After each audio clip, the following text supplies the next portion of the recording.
যিনি অতিথি রয়েছেন তার মুখে আমরা আপনার নামটা একটু আমাদেরকে যদি বলতেন, আমাদের শ্রোতাদেরকে। বর্ষা ইসলাম। বর্ষা ইসলাম, আর একটু লাউডলি বলতে হবে। হ্যাঁ, বর্ষা ইসলাম। বর্ষা ইসলাম।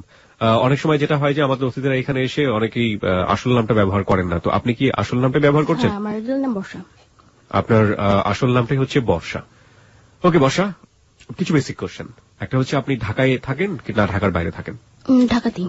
ঢাকায় কোথায় থাকেন আপনি বলা যাবে সেটা? না, এটা হচ্ছে কি যাত্রাবাড়ি। ঢাকার যাত্রাবাড়িতে আপনি থাকেন। আর আপনার আনুমানিক বয়সটা আমাদেরকে শ্রোতাদেরকে যদি একটু ধারণা দিতেন। 23। বর্ষা আমাদের এখানে আছে, যাত্রাবাড়ি থেকে এসছে এবং তার বয়স হচ্ছে 23। আপনি পড়াশোনা করেছেন কতদূর পর্যন্ত? ক্লাস 10 পর্যন্ত। ক্লাস 10 পর্যন্ত। এবার বর্ষার গল্পে আমরা যাচ্ছি। বর্ষা, কোথা থেকে শুরু করতে চান? কোথা থেকে শুরু করব? একদম ছোট থেকে যে এই পর্যন্ত এই থেকে? আপনার গল্প বলতে যেটা আপনার কাছে মনে হয় যেখান থেকে শুরু করা উচিত আপনি ঠিক সেখান থেকে শুরু করতে পারেন। ইনফ্যাক্ট আপনার ছোটবেলাটা কেমন ছিল সেটা আমাদের জানা দরকার, আপনি ছোটবেলাটাও বলতে পারেন।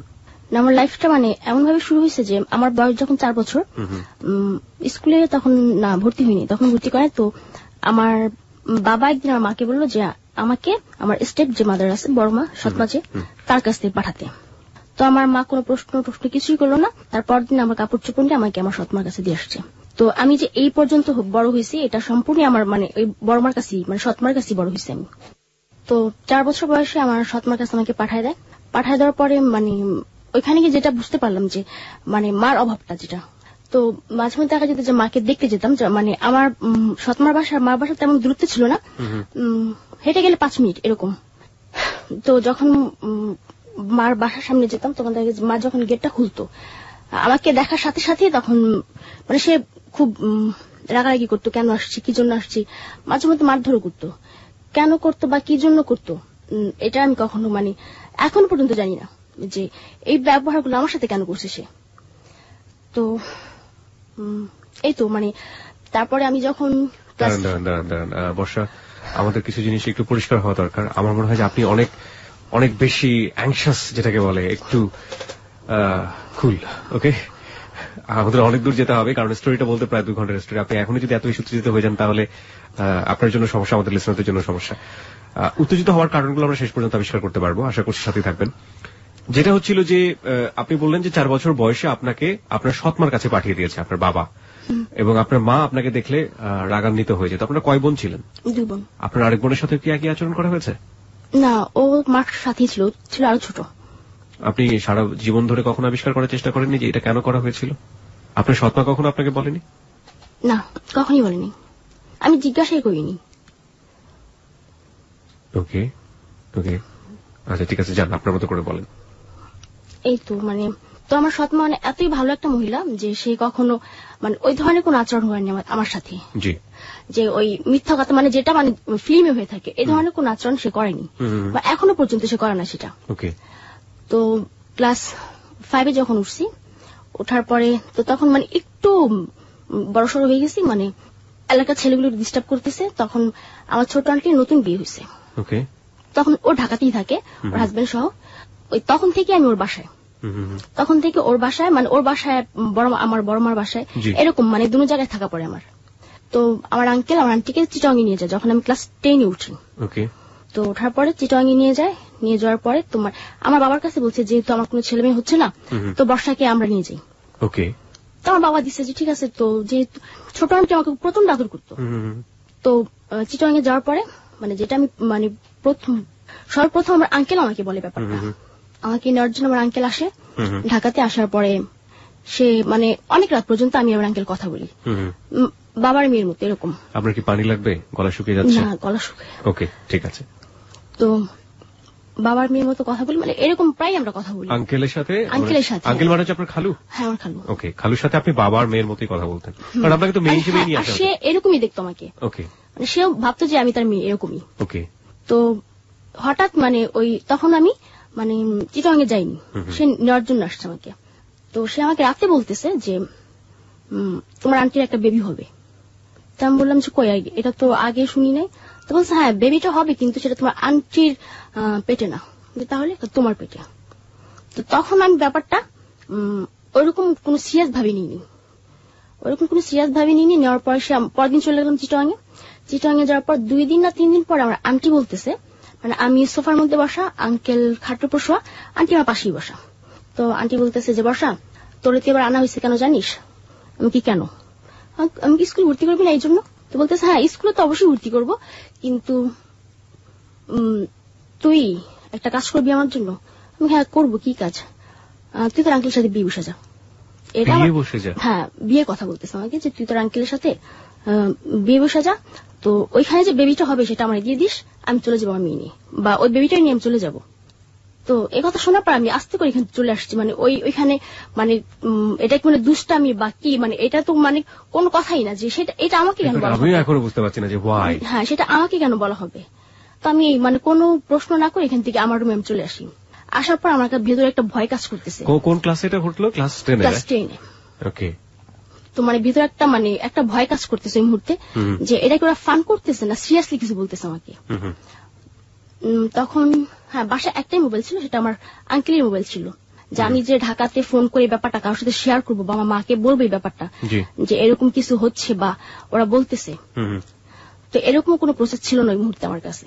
তো আমার যে সৎ ভাই আছে, ও তার 4-5 দিন পর আবার কি কাজে যেন তা বলতে পারতেছিলাম না, আমি ওর সাথে বলছি যে যেহেতু স্কুলে ভর্তি হয়ে গেল তার যাওয়া পড়বে না ঢাকাতে, তো আমি কয়েকদিন মার কাছে থেকে আসি। তো বললো যে ঠিক আছে তাহলে চলে আসবি, না বা তোর আঙ্কেল গেলে চলে আসবি, এরকম বললো। তো আমি যাওয়ার পরে আমার মাকে ব্যাপারটা আমি প্রথম বলছি। মাকে বলার পর আমার মা বিশ্বাস করেনি ব্যাপারটা। বিশ্বাস করেনি? এটা না বিশ্বাস করার মতোই কথা। এটা অ্যাবনরমাল কথাবার্তা, কেন কিভাবে বিশ্বাস করবে? ইনফ্যাক্ট আমাদের কতজন শ্রোতা বিশ্বাস করছে সেটাও একটা প্রশ্ন।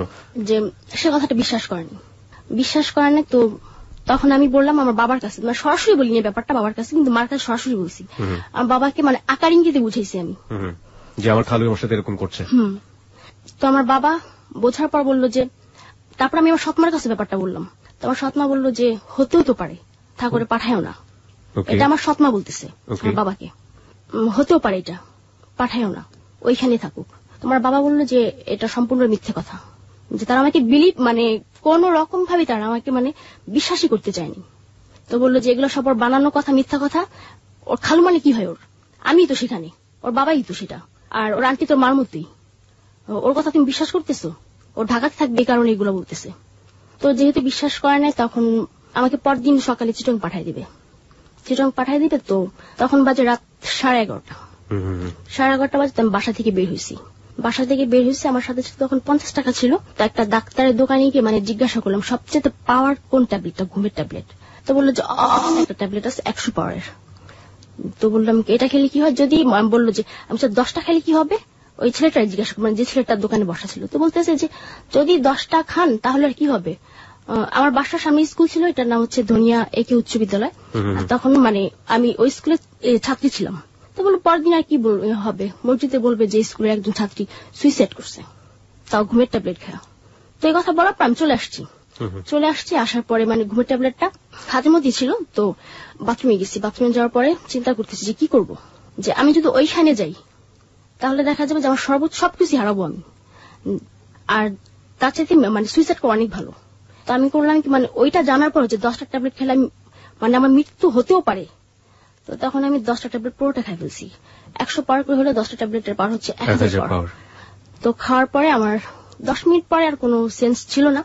তো আমাকে মানে যখন আমার ঘুম ভাঙার পর আমি সবচাইতে মানে অবাক হয়ে যাই যখন দেখলাম যে আমি চিটংয়ে আমার রুমে আমি শোয়া। ও মাই গড! যে আমাকে সেই ঘুমের ঘরে চিটংয়ে নিয়ে আসছে। তো তখন থেকে শুরু হয় মানে আমার আঙ্কেল ড্রিঙ্কস করে আসার পর প্রতিদিন এরকম আপনাকে এই যে আপনি 10টা ট্যাবলেট খেয়ে আপনি এরকম অবস্থায় থাকলেন, আপনাকে ডাক্তারের কাছে নেয়নি? না। আপনার তো ক্ষতি হয়ে যাওয়ার কথা, ভয়াবহ রকমের ক্ষতি হয়ে যাওয়ার কথা। ওভাবে আপনাকে ফেলে রেখেছিল ওখানে, মানে কেন এই অ্যাটিটিউড করবে আপনার সঙ্গে? তা আমি আজ পর্যন্ত জানি না যে কেন করছে, যে আমার সাথে মানে আমার তারও 2টা বোন আছে, ওদের সাথে কেন করা হয়নি। আমরা শ্রোতা আপনাদেরকে একটু অ্যাড্রেস করতে চাই এই গল্পে। আপনারা নিশ্চয়ই বিথির গল্প মনে আছে হ্যালো 8920-তে, যে তারা ভাইদের দ্বারা নির্যাতিত হয়েছিল এবং এখানে এসে অকপটে নিজের ভাইয়ের গল্প বলে গিয়েছিল এবং তার ছোট বোনের জন্য সাহায্য চেয়েছিল। আমরা তখন বিশ্বাস করেছিলাম যে পৃথিবীতে এটাই সবচাইতে বড় ধরনের দুর্ঘটনা। আজকের গল্পটা কোন দিকে যাবে আমরা জানি না, তবে সেই গল্পটা আমাদের বিশ্বাসের শক্তিটা অনেক বড় বাড়িয়ে দিয়েছে, যে মানুষ কোনো খারাপ কিছু যদি করতে চায় সেটার পরিসীমাটা আকাশ সীমা পর্যন্ত। যাই হোক, আপনি দেখলেন যে আপনি চিটাগংয়ে যেখানে আপনার খালার বাসায় যাওয়ার কথা ছিল আপনার সেইখানে গিয়ে এবং আপনি সেই বেডে। ওকে, তারপরে মানে ওই আমার আঙ্কেল ড্রিঙ্কস করে আসে বাসায়। আসার পরে আমার আন্টি বলল যে একা একা কেন করতেছেন, বা মানে এটা তো বাসায় আনলে আমরাও তো করতে পারি। তো আমি জাস্ট ফান হিসেবে মনে করছি যে কি আমার আঙ্কেলকে ড্রিঙ্কস করবে নাকি, তা বাসায় এনে। আমার আঙ্কেল ছিল একজন হাজি, হ্যাঁ হজ করে আসছে সে। পেশায় কি করতো উনি? তার পেশা ছিল ইম্পোর্ট এক্সপোর্ট। আচ্ছা, ইম্পোর্ট এক্সপোর্ট করতো। ওকে, তারপর? তো আন্টির কথা মতো আমার আঙ্কেল পরদিন একটা বোতল নিয়ে আসে বাসায়। আনার পরে আমি, আমার আন্টি, আমার আঙ্কেল, মানে ওই প্রথম আমার লাইফে ড্রিঙ্কস করা। ক্লাস 10-এ? তো ড্রিঙ্কস করছি, করার পরে কতটুকু খাইছি মনে নেই। পরে মানে যা শুয়ে পড়ছি, মানে সেন্স ছিল আমার, শুয়ে পড়ছি গিয়ে। তো সেই দিন রাতে ফার্স্ট আঙ্কেল আমার রুমে আসে। আসার পর সে আমার পাশে যে শুয়েছে তাও আমি বুঝতে পারছি আমার পাশে আমার আঙ্কেল শুয়েছে, কিন্তু আমার গায়ে টাচ করেনি সেদিন। সে গায়ে টাচ করেনি। তো অনেকক্ষণ শোয়া ছিল।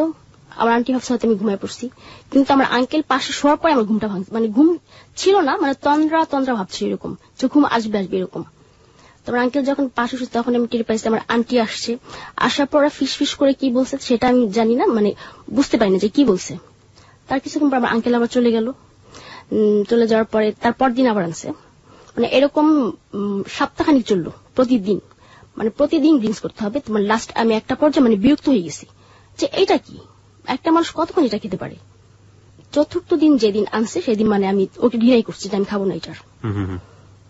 কেন খাবি না? আন্টির প্রশ্ন, কেন খাবি না? আমার কাছে ভালো লাগে না, আমি খাবো না।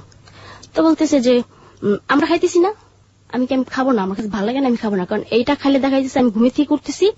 তারপর দিন 10টা-11টায় ওই সময়টা আমার স্কুলে যাওয়া হইতেছে না। আপনি কি ফিল করতেন ওই সময় খাওয়ার পরে?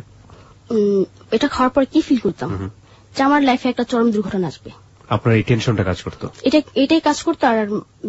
আর এতটুকু মানে পর্যাপ্ত পরিমাণে আমি খেতাম যতটুকু পারবো, যাতে আমার সেন্স আমি মানে না হারাই। ওকে, মানে সেন্সটা যেন থাকে। তো ওরা আপনাকে একেবারে সেন্সলেস করতে চাইতো, রাইট? ওকে, দেখা গেছে যে মানে প্রথম একটা বোতল আনছে। আনার পর যে একটা বোতলে টোটাল হচ্ছে 3-4টা করে 3টা করে হয়। 3টা করে হয়। আমারটা খাওয়ার পর দেখা গেছে আমার আঙ্কেলটা আমাকে খাচ্ছে, বসে একটু খাই ফেলো আমারটা। আমার আন্টিও একই কথা, আমারটা একটু খাতো। তো মাঝে মধ্যে দেখা গেছে যে আমি রান্নাঘরে নিয়ে ফালাই দিয়ে আসছি। ওরা কথা বলতেছে ওদের মতো, তো রান্নাঘরে নিয়ে ফালাই দিয়ে আসছি। পঞ্চম দিন রাতে আমার আন্টি বলতেছে, আমার বাবার নাম হচ্ছে মালিক, তো আমার বাবার নাম ধরে বলতেছে যে বর্ষার বাবার জন্য আজকে না, মালিকের জন্য আজকে আমার এই অবস্থা, আমি প্রেগনেন্ট হচ্ছি না। তো আমি মনে মনে প্রতিজ্ঞা করছি যে আমি মালিকের মা পাই, বোন পাই, মেয়ে পাই, যাকেই পাই আমার হাজবেন্ডের কাছে রেখে ওইখানে ওরে প্রেগনেন্ট করবো এবং সে বাচ্চা আমি নেব। আর তখন এই ব্যাপারটা তোমার পুরোপুরি বুঝে যায়, তাহলে আমার উপরে সেটা হবে, যেহেতু এরকম করতেছে ওরা। তো ওই দিন মানে দেখা গেছে যে এতটাই খাইছি যে ভয় করতেছিল যে পারবো কিনা, আমি আমার ট্যাকেল দিতে পারবো কিনা, থাকবে কিনা। তো ওই দিন কিছু হয় নাই। তার মানে লাস্ট যেদিন, ওই দিন ওরা মানে 3টা বোতল আনছে। আমার আঙ্কেল 3টা বোতল আনছে। আনার পরে আমার একটা দিল, আন্টির একটা আর তার একটা। তো বলতেছে যদি পুরো বোতল শেষ করতে না পারো তাহলে এই বোতলের দাম দিয়ে উঠতে হবে। তো আমার আন্টি বলতেছে বর্ষা দিবে কোথা থেকে? তো বললো যে বর্ষাটা না আমি দিয়ে দিলাম যদি না পারে। তো ওই দিন মানে ওই পুরোটা আমি খাইছি। আমি একটু থামাচ্ছি। এই যে আপনি এর আগের দিন বেশ কিছুদিন ধরে খাচ্ছেন, আপনার খালুত আপনার রুমে আসতো, উনি সেই সময় কি ধরনের আচরণ করতো আপনার সঙ্গে? চেষ্টা করতো কোনো কিছু করার? না, কোনো কিছু চেষ্টা করতেন, এমনি গায়ে হাত দিয়ে শুয়ে থাকতো। ওকে। আর সে যখন গায়ে হাত দিত তখন মানে আমি একটা করতাম যে আমি ঘুম, বা দেখা গেছে মানে গায়ে হাত দিতে বলতে মানে অন্য কোনো খারাপ কোনো জায়গায় হাত দিত না, পেটের উপর হাত দিত, এই পর্যন্তই শুয়ে থাকতো। তো লাস্ট যেদিন মানে আমার সাথে ওই ঘটনাটা ঘটবে, তো সেদিন মানে আমি তো চরম সুযোগ পেয়েছিলেন। Let me ask you one thing, সেটা হচ্ছে আপনি তো জানেন যে এই ধরনের ঘটনা ঘটতে যাচ্ছে, আপনি আগে থেকেই জানেন। সো আপনি মাঝখানে অনেক বড় একটা সময় পেয়েছেন, আপনি ইচ্ছে করলে পালিয়ে যেতে পারতেন, আপনি ইচ্ছে করলে একটা বাসা থেকে পালিয়ে অন্য কোথাও চলে যেতে পারতেন। Why don't you try? আমি তখন ভাবছি যে আমি কোথায় যাবো পালায়া, আমার ফ্যামিলি আমাকে বিশ্বাস করতেছে না। এক্স্যাক্টলি, যার ফ্যামিলি তো আমাকে বিশ্বাস, আমি মানে এখান চিটং থেকে পালা কোথায় যাবো, ঢাকা, তার মার কাছে, মানে তারা তোমাকে বিশ্বাসই করতেছে না যে এই ধরনের ঘটনা আমার সাথে ঘটবে, বা তারা করতেছে। তাদের ধারণা যে আমি সম্পূর্ণ মিথ্যা কথা বলছি তাদের সাথে। সৎমা তো বিশ্বাস করে নাই, সৎমার কাছে জায়গা করতে পারতেন, সৎমার কাছে থাকতে পারতেন। না, রাখতো না আমাকে, কারণ আমার বাবাকে আমার যে 2 মা প্রচন্ড বিশ্বাস করে, ভালোবাসে, ভয় পায়, মানে সে যা বলে তাই। তো একটা পর্যায়ে তো মানে যেদিন লাস্ট মুহূর্তে মানে 7 দিনের দিন, মানে আমি পুরো সেন্সিন এটা আমি জানি যে আমি আমার রুমে কি হয়ে গেছে তাও আমি জানি না, কিন্তু মানে খাওয়ার আগে আমি, কারণ আমি জানি যে আজকে কিছু একটা হবে, যেহেতু 3টা বোতল আজকে আনছে। তো দুর্ভাগ্য যে আমি কিছুই বুঝি নাই বা কোন রকম কোন অনুভূতিও নাই। তো মানে 2 মাস পরে দেখলাম যে পিরিয়ড যেটা মেয়েদের, এটা বন্ধ হয়ে গেছে, আমার বন্ধ হয়ে গেছে। তো তখনও বুঝতে পারছিলাম না যে আমার পিরিয়ড কেন বন্ধ। তো আমি আমার যে সৎবোন আছে, ওর তখন বিয়ে হয়েছে, নতুন বিয়ে হয়েছে, ও প্রেগনেন্ট। তো ভাবলাম যে ও যেহেতু প্রেগনেন্ট, তাহলে আমি যদি প্রেগনেন্ট হই তাহলে অবশ্যই বলতে পারবে। তো জিজ্ঞাসা করলাম, আচ্ছা মেয়েদের কি পিরিয়ড বন্ধ হয় কখনো? তো বললো যে হ্যাঁ, মাঝে মধ্যে বন্ধ হয়, 2-1 মাস এরকম বন্ধ থাকে এটা। তো বললো কেন? আমি কিনা এমনিতেই। 3 মাস চলে গেল, কোনো কিছু হচ্ছে না। তো কি করবো, কার কাছে বলবে ব্যাপারটা আমি? তো যেহেতু এটার জন্য দেয় আমার আঙ্কেল, অবশ্যই সে জানে। তখন মানে আমি আমার আঙ্কেল সেদিন মানে নিজে থেকে বলছে যে আজকে আমি রিং করবো। তোমার আঙ্কেল আমার দিকে তাকায় রয়েছে অনেকক্ষণ, তাকার পর বলছে ঠিক আছে আনবো। তো সে আনছে। আনার পর আমার কথা হচ্ছে যে মানে ওই মানে স্বাভাবিক অবস্থা তাকে আমি ব্যাপারটা বলতে পারবো না যে আমি প্রেগনেন্ট বা আপনি আমার সাথে কিছু করছেন কিনা, এটা বলতে পারবো না। তো দেখা গেছে যে একটু অ্যাবনর্মাল হয়ে ব্যাপারটা বলতে হবে তাকে। আমার খাওয়ার একটা পর্যায়ে যখন আমার আন্টি বাথরুমে গেছে, তখন আমি তাকে জিজ্ঞাসা করছি যে আপনি আমার কাছে সত্যি কথা বলবেন? তো বললো যে হ্যাঁ বলবো, কি হয়েছে, আপনি কার সাথে কিছু করছেন? তো সে আমার দিয়ে অনেকক্ষণ তাকানোর পরে সে মানে হ্যাঁ না কিছুই বলতেছে না। কেন, কি সমস্যা?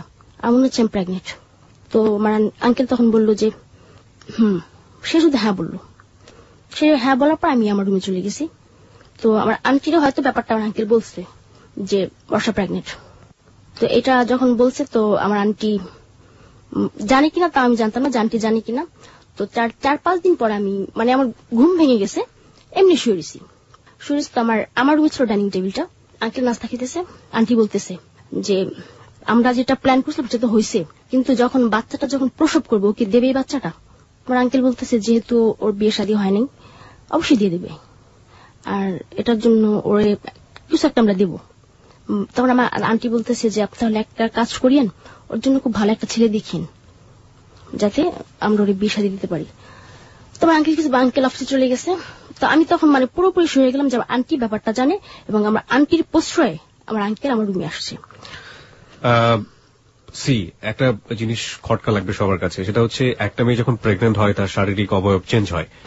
তারা যে প্ল্যানটা করেছে আপনাকে প্রেগনেন্ট করে আপনার কাছ থেকে বেবিটা নিয়ে নিবে, এখন কথা হচ্ছে যে আপনি যে অবস্থায় আপনার শরীরে যে চেঞ্জটা হতো সেই অবস্থায় কি আপনি নিঃসন্দেহে যে কোনো জায়গায় তাদের এগেইনস্টে ক্লেইম করতে পারতেন, বা আপনার ফ্যামিলি যে আপনাকে বিশ্বাস করতো না সেইটা আপনি দেখায় বলতে পারতেন যে দেখো আমার কি করেছে বা কি অবস্থা, এরকম সুযোগ তো ছিল না? আমাকে মানে আমি এটা মানে 7 মাস পর্যন্ত আমি মানে গর্ভে ধারণ করছি। ওকে, যাই আমরা সিরিয়ালি যে গল্প একের পর এক কি হয় তারপর। তো যখন 3 মাস, তো আমি আমার আঙ্কেল বাসা আসার পরে আমি তখন জানলাম যে আমার আন্টি ব্যাপারটা সম্পূর্ণ জানে, এবং ওর প্রশ্রয় এটা হয়েছে। কারণ একজন ওয়াইফ যদি তার হাজবেন্ডকে প্রশ্রয় না দেয়, স্বর্ণ একটা মেয়ের কাছে কখনই আসতে পারে না। তো তারপর কাউকে কিছু বলি না, চুপচাপ থাকি। তো মানে আমি শুধু মানে যখন আমার আঙ্কেল বাসায় আসে তখন আমি শুধু থাকি যে তার মোবাইলটা আমি কখন নিব, যে যখনই হোক আমার মাকে আমি ব্যাপারটা বলবো যে তুমি আসো এখানে, আইসা দেখা যে আমার কি অবস্থা। তো যখন রাত্রেবেলা মোবাইলটা চার্জে রাখতো, আমি চার্জে থেকে আনার পরে দেখতাম যে ওটার মধ্যে কোনো সিম কার্ড নেই। যে আমি যে ওরা বুঝতে পারছে যে আমি অবশ্যই ব্যাপারটা জানাবো, বাইরে কোথাও যোগাযোগ করবো। আপনাকে সারাদিন বাসার মধ্যে বন্ধ করে রাখতো ওরা? আপনাকে স্কুলে কোথাও ভর্তি করেনি? ভর্তি করছি কিন্তু যাওয়া হয়নি আমার। আপনাকে যেতে দেয়নি কখনো? যেতে দেয়নি কখনো, বাসার মধ্যেই ছিলাম। তো আমার 4 মাস হয়ে গেছে। 4 মাস যখন হলো তখন আমি আমার আঙ্কেলরে বলতেছি যে আপনি যদি এটার কোনো ব্যবস্থা না করেন তাহলে আমি সুইসাইড করবো। সুইসাইড বুঝেন? আমি সুইসাইড করবো। তোমার আঙ্কেল বলতেছে যে সমস্যাটা কি, তোমার আন্টির কাছ থেকে থাকবে তাই না, দিয়ে দাও। তা আমি বলছি যে না, আমি দেবো না, এটা আমি এটা জন্মই দেবো না। আপনি যা করার একটা কিছু তা না হলে কিন্তু আমি এইখানকার সবারই ব্যাপারটা বলে দিব। আপনি কি চাচ্ছেন যে আপনার মান সম্মান এখান থেকে হারা যাক? কারণ তারা খুবই সম্মান করতো সবাই এখানে। তো আঙ্কেল হয়তো একটু ভয় পায় যাওয়ার পর বলছে আচ্ছা ঠিক আছে আমি দেখতেছি। দেখো, তো সে রাত্রে আসার পর আমার জন্য 2টা ট্যাবলেট নিয়ে আসছে যে প্রেগন্যান্সি নষ্ট হওয়ার জন্য। তো নিয়ে আসছে, আনার পর সে আমাকে এটা দিচ্ছে। তারপর বললো তোমার আন্টি যাতে না দেখে, এটা বলছে যে তোমার আন্টি যাতে না দেখে তুমি 2টা আজকে একটা খাবা, রাতে, কালকে রাতে একটা খাবা। তখন আপনার প্রেগন্যান্সির কত মাস চলছিল? 4 মাস। ওকে, 4 মাস চলতেছে। তখন খাওয়ার পর দেখলাম যে কোনো কিছুই না। তোমার আঙ্কেলটা আবার ব্যাপারটা বললাম যে কিছুই হয়নি। তো বললো যে, তখন আমার কাছে মনে হলো যে এটা হয়তো তাহলে আমার আঙ্কেল ওই ধরনের কিছু আনে নাই, এমনিতে হয়তো অন্য কোনো ট্যাবলেট আনছে সেটা। তো একদিন নিচে গেছি আমি, দোকানে পাঠাইছে আন্টি আমাকে, কি জন্য মানে দোকানে পাঠানোর পর ওই ট্যাবলেটের খোসাটা আমি নিয়ে গেছি। তো নিয়ে যাওয়ার পর ডাক্তারে দেখলাম যে এটা কিসের ট্যাবলেট। তো বললো যে এটা কে খাইছে। ডাক্তার বলছে এটা কে খাইছে। আমি তোমার আন্টি, এটা তো প্রেগন্যান্সি নষ্ট হওয়ার ট্যাবলেট। সে কি এটা জেনে খাইছে না জেনে খাইছে? আমি না জেনে খাইছে সে, কিন্তু মানে তার তো কিছু হয়নি, এর জন্য মানে আমি মানে তাকে আমার বলছে জিজ্ঞাসা করার জন্য। তো আমি তো হচ্ছে না কেন, তাহলে তো পিরিয়ড হওয়ার কথা, হয় না। তারপরে 6 মাসে পড়ে গেল, 5 মাস 6 মাসে কেটে গেল। তারপরে সে আরেকটা ওষুধ এনে দিছে, সেটাও কোনো কাজ হয়নি। তারপরে মানে কি করবো এই মুহূর্তে, আমি শুধু আমার আঙ্কেল প্রেশার কি করি, কারণ আমি আন্টির সাথে কোনো কথাই বলি না, মানে ওই ব্যাপারটা নিয়ে আমি কোনো কথা তার সাথে বলিনি কখনো। আঙ্কেল যখন বেশি প্রেশারে পড়ে গেছে আমার উপর, যে আপনি যদি মানে এই কয়েকদিনের মধ্যে কিছু না করেন এটা, মানে তখন মানে আমি যে প্রেগনেন্ট আমি মানে বুঝতেছি, বোঝা যাচ্ছে, মানে দেখলে বোঝা যাচ্ছে যে আমি প্রেগনেন্ট, যে 7 মাসে পড়ে গেছে। তো তখন প্রেশার দিছে, যে বললাম যে আপনি যদি কিছু না করেন তাহলে আপনি অবশ্যই চান না যে আপনি এখান থেকে মান সম্মান হারাক, আর এখানে সবাই দেখতেছে আমি কিন্তু বাসা থেকে বের হই না, বা আপনারা অনেক কিছু একটা বলবেন পারবেন না, আমি যাবো তাই কিন্তু হবে।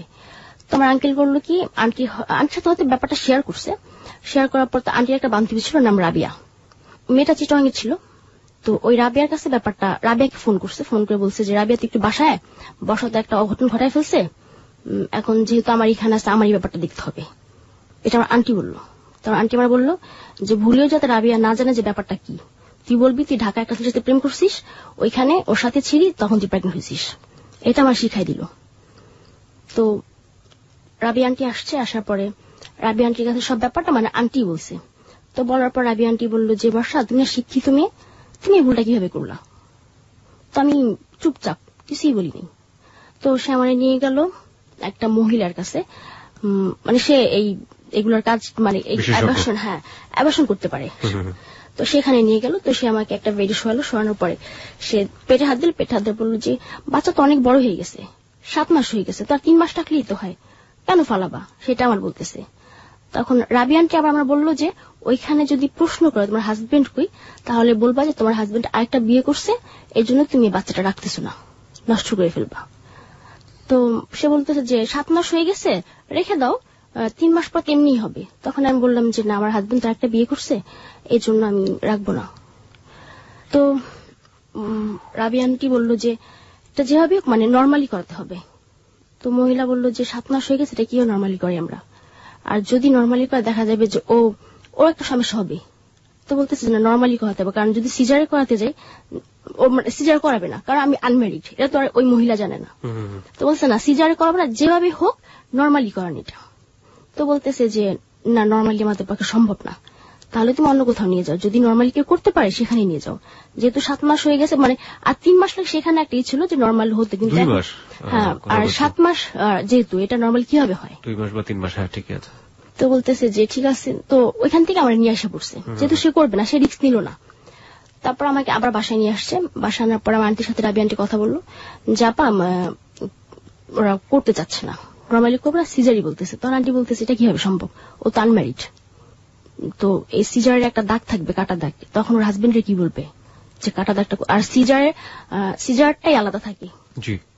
তো তখন আন্টি বললো ঠিক আছে, মানে রাবি আন্টি বলতেছে যে আমি দেখি আমার একজন আছে, আমি ওইখানে একটু ফোন করে দেখি। তো সে একটা মহিলাকে ফোন করছে। তো মহিলা বললো যে ঠিক আছে নিয়ে আসো। নিয়ে গেছে, মানে সেটা লালখান দিঘির বাজার বলে চিটং এর, ওইখানে নিয়ে গেছে আমাকে। নিয়ে গেছে একটা হিন্দু মহিলা। তো ওই হিন্দু মহিলার বাসায় নিয়ে যাওয়ার পরে তো সে আমাকে দেখলো, দেখার পর একই কথা, 7 মাস হয়ে গেছে, কেন ফলাবা, রেখা দাও। তো বললাম যে না। তোমার আন্টি বলতেছে যে না, ওর হাজবেন্ড আরেকটা বিয়ে করছে, আর ই করবো না, ওর কাছে রাখবো না, ডিভোর্স দিয়ে দিবে, তোর বাচ্চা রেখে কি করবে, এর জন্য ফালাই দিবে। তো ঠিক আছে। তারপর মানে যে অ্যাবর্শন করবে, যে মহিলা মানে যে ডাক্তার মেইন, সে মহিলা আসলো। আসার পর আমাকে আরেকটা বেডি নিয়ে গেল। বেডি নিয়ে যাওয়ার পরে অ্যাবর্শন করলো। অ্যাবর্শন করার পরে সে, আমি একটু থামতে চাই, আপনার ওই সময় কিছু মেমোরি আছে যদি আমাদের সাথে শেয়ার করেন, কি হয়েছে আপনার সঙ্গে? না, একদম ডাক্তার একটা রোগীর সাথে কি করতে পারে? এক্স্যাক্টলি, আমি জানতে চাচ্ছিলাম যে সেই সময় কি আপনি সেন্সলেস ছিলেন? না, কারণ ওই সময়টা তো বেবি আলটিমেটলি, সো আপনার না, সাথে সাথে বেবিটা হয়নি। ওকে, কি করছিল তারা তখন? মানে তারা ওই কি ছুরি কাছে অনেক কিছু নিয়ে আসছে, আনার পর একটা ছোট্ট একটা বেডি নিয়ে গেল আমাকে। নিয়ে যাওয়ার পর একটা আয়া ছিল, আয়াটার বললো জোর। তো আপনার ভয় লাগছিল না যে আপনার শরীর থেকে কিছু একটা বের করছে এবং এত বড়? তখন মানে শুধু ব্লাড বের করছে, শুধু ব্লাড বের করছে। তো 24 ঘন্টার মধ্যে নর্মাল ডেলিভারি হবে। ওকে ওকে ওকে, মানে 24 ঘন্টার মধ্যে মানে ব্লাড গুলো আগে বের করে ফেলছে। তো মানে তখন ওই যখন ব্লাড গুলো বের করতেছে তখন মানে প্রচন্ড ভাবে মানে পেন হচ্ছিল। তখন আমি বলতেছি যে আমি বাচ্চাটা নষ্ট করবো না, আমি রাখবো, আপনারা আমাকে ছেড়ে দেন, আমি রাখবো। তো মহিলাটা মানে যে ডাক্তার সে বলতেছে এই মেয়ে চিল্লাবা না, বের করে দেবে কিন্তু।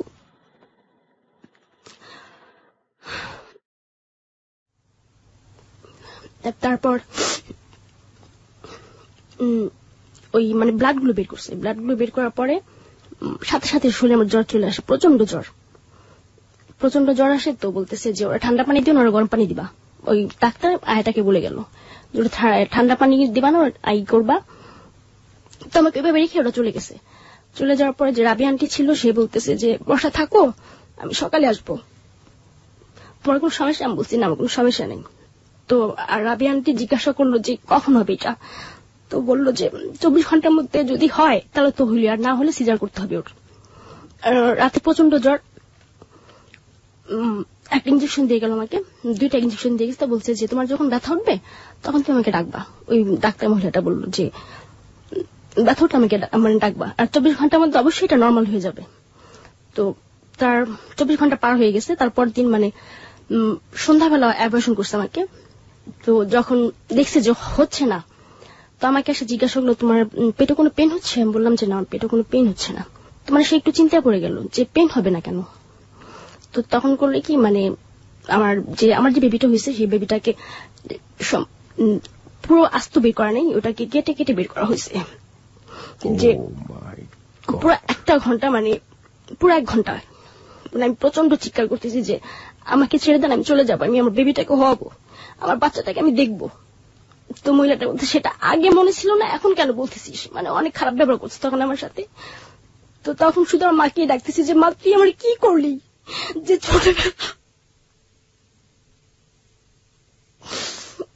ছোটবেলা থেকে তুই আমার কাছে রাখলি না, এখন আবার এরকম একটার মধ্যে ফালাইলি তুই আমারে।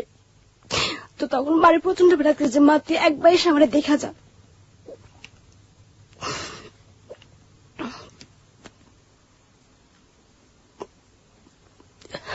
তারপর যখন 1 ঘন্টা পরে ওটা পুরোটা বের করছে তখন মানে ডাক্তারটা চলে গেছে, আয়াটা আমার সামনে দাঁড়ানো। তারা বলতেছি যে আমার কি হয়েছে একটু বলবেন, আমার ছেলে হয়েছে না মেয়ে হয়েছে? তো সে বলতেছে তোমার না খুব সুন্দর একটা মেয়ে হয়েছে, তোমার মতোই দেখতে, এটা কেন ফালাইলা তুমি? তখন আমার কোনো ভাষা ছিল না যে আমি কি বলবো, যে অ্যাকচুয়ালি এটা আমি কি, জোর তো কোনো বাবাই নেই, আর আমার সাথে কেন এটা করলো। এরকম আমি 15 দিন অসুস্থ ছিলাম। পরদিন না, তখন তার কিছুক্ষণ পর রাবি আন্টি আসার পরে এসে আমাকে বললো যে বর্ষা হয়েছে? তো বললাম যে হ্যাঁ হয়েছে। তো বললো তাহলে চলো। তো সে আমাকে মানে আমি উঠে যে দাঁড়াবো এর ধরনের কোন ছিল না, আমার হাত পা প্রচন্ড কাঁপতেছিল যে উঠা যে বাইরে বের হবো। তখন আন্টি বলতেছে তুমি দাঁড়াতে পারতেছো না? বললাম যে না, আমার খুব কষ্ট হইতেছে দাঁড়াইতে। তো সে আমার ধুয়ে ধুয়ে বাইরে নিয়ে গেছে। বাইরে নিয়ে যাওয়ার পর একটা সিএনজি করে বাসায় নিয়ে গেছে। বাসায় যাওয়ার পরে দেখলাম যে আবার আন্টি সবকিছু আগে থেকে গোছায় রাখছে। তো গোছায় রাখার পরে আন্টি আমাকে বিছানায় শোয়াইছে। শোয়ানোর পরে এখন রাবিয়ারে জিজ্ঞাসা করতেছে যে কি ব্যাপার, কি হয়েছে, ও এত অসুস্থ হয়েছে কেন? তো বলতেছে যে ছোট মানুষ না, একটু অসুস্থ হবেই। তো বলতেছে যে কি হয়েছিল ওর? তো বললো যে মেয়ে হয়েছিল শুনছি।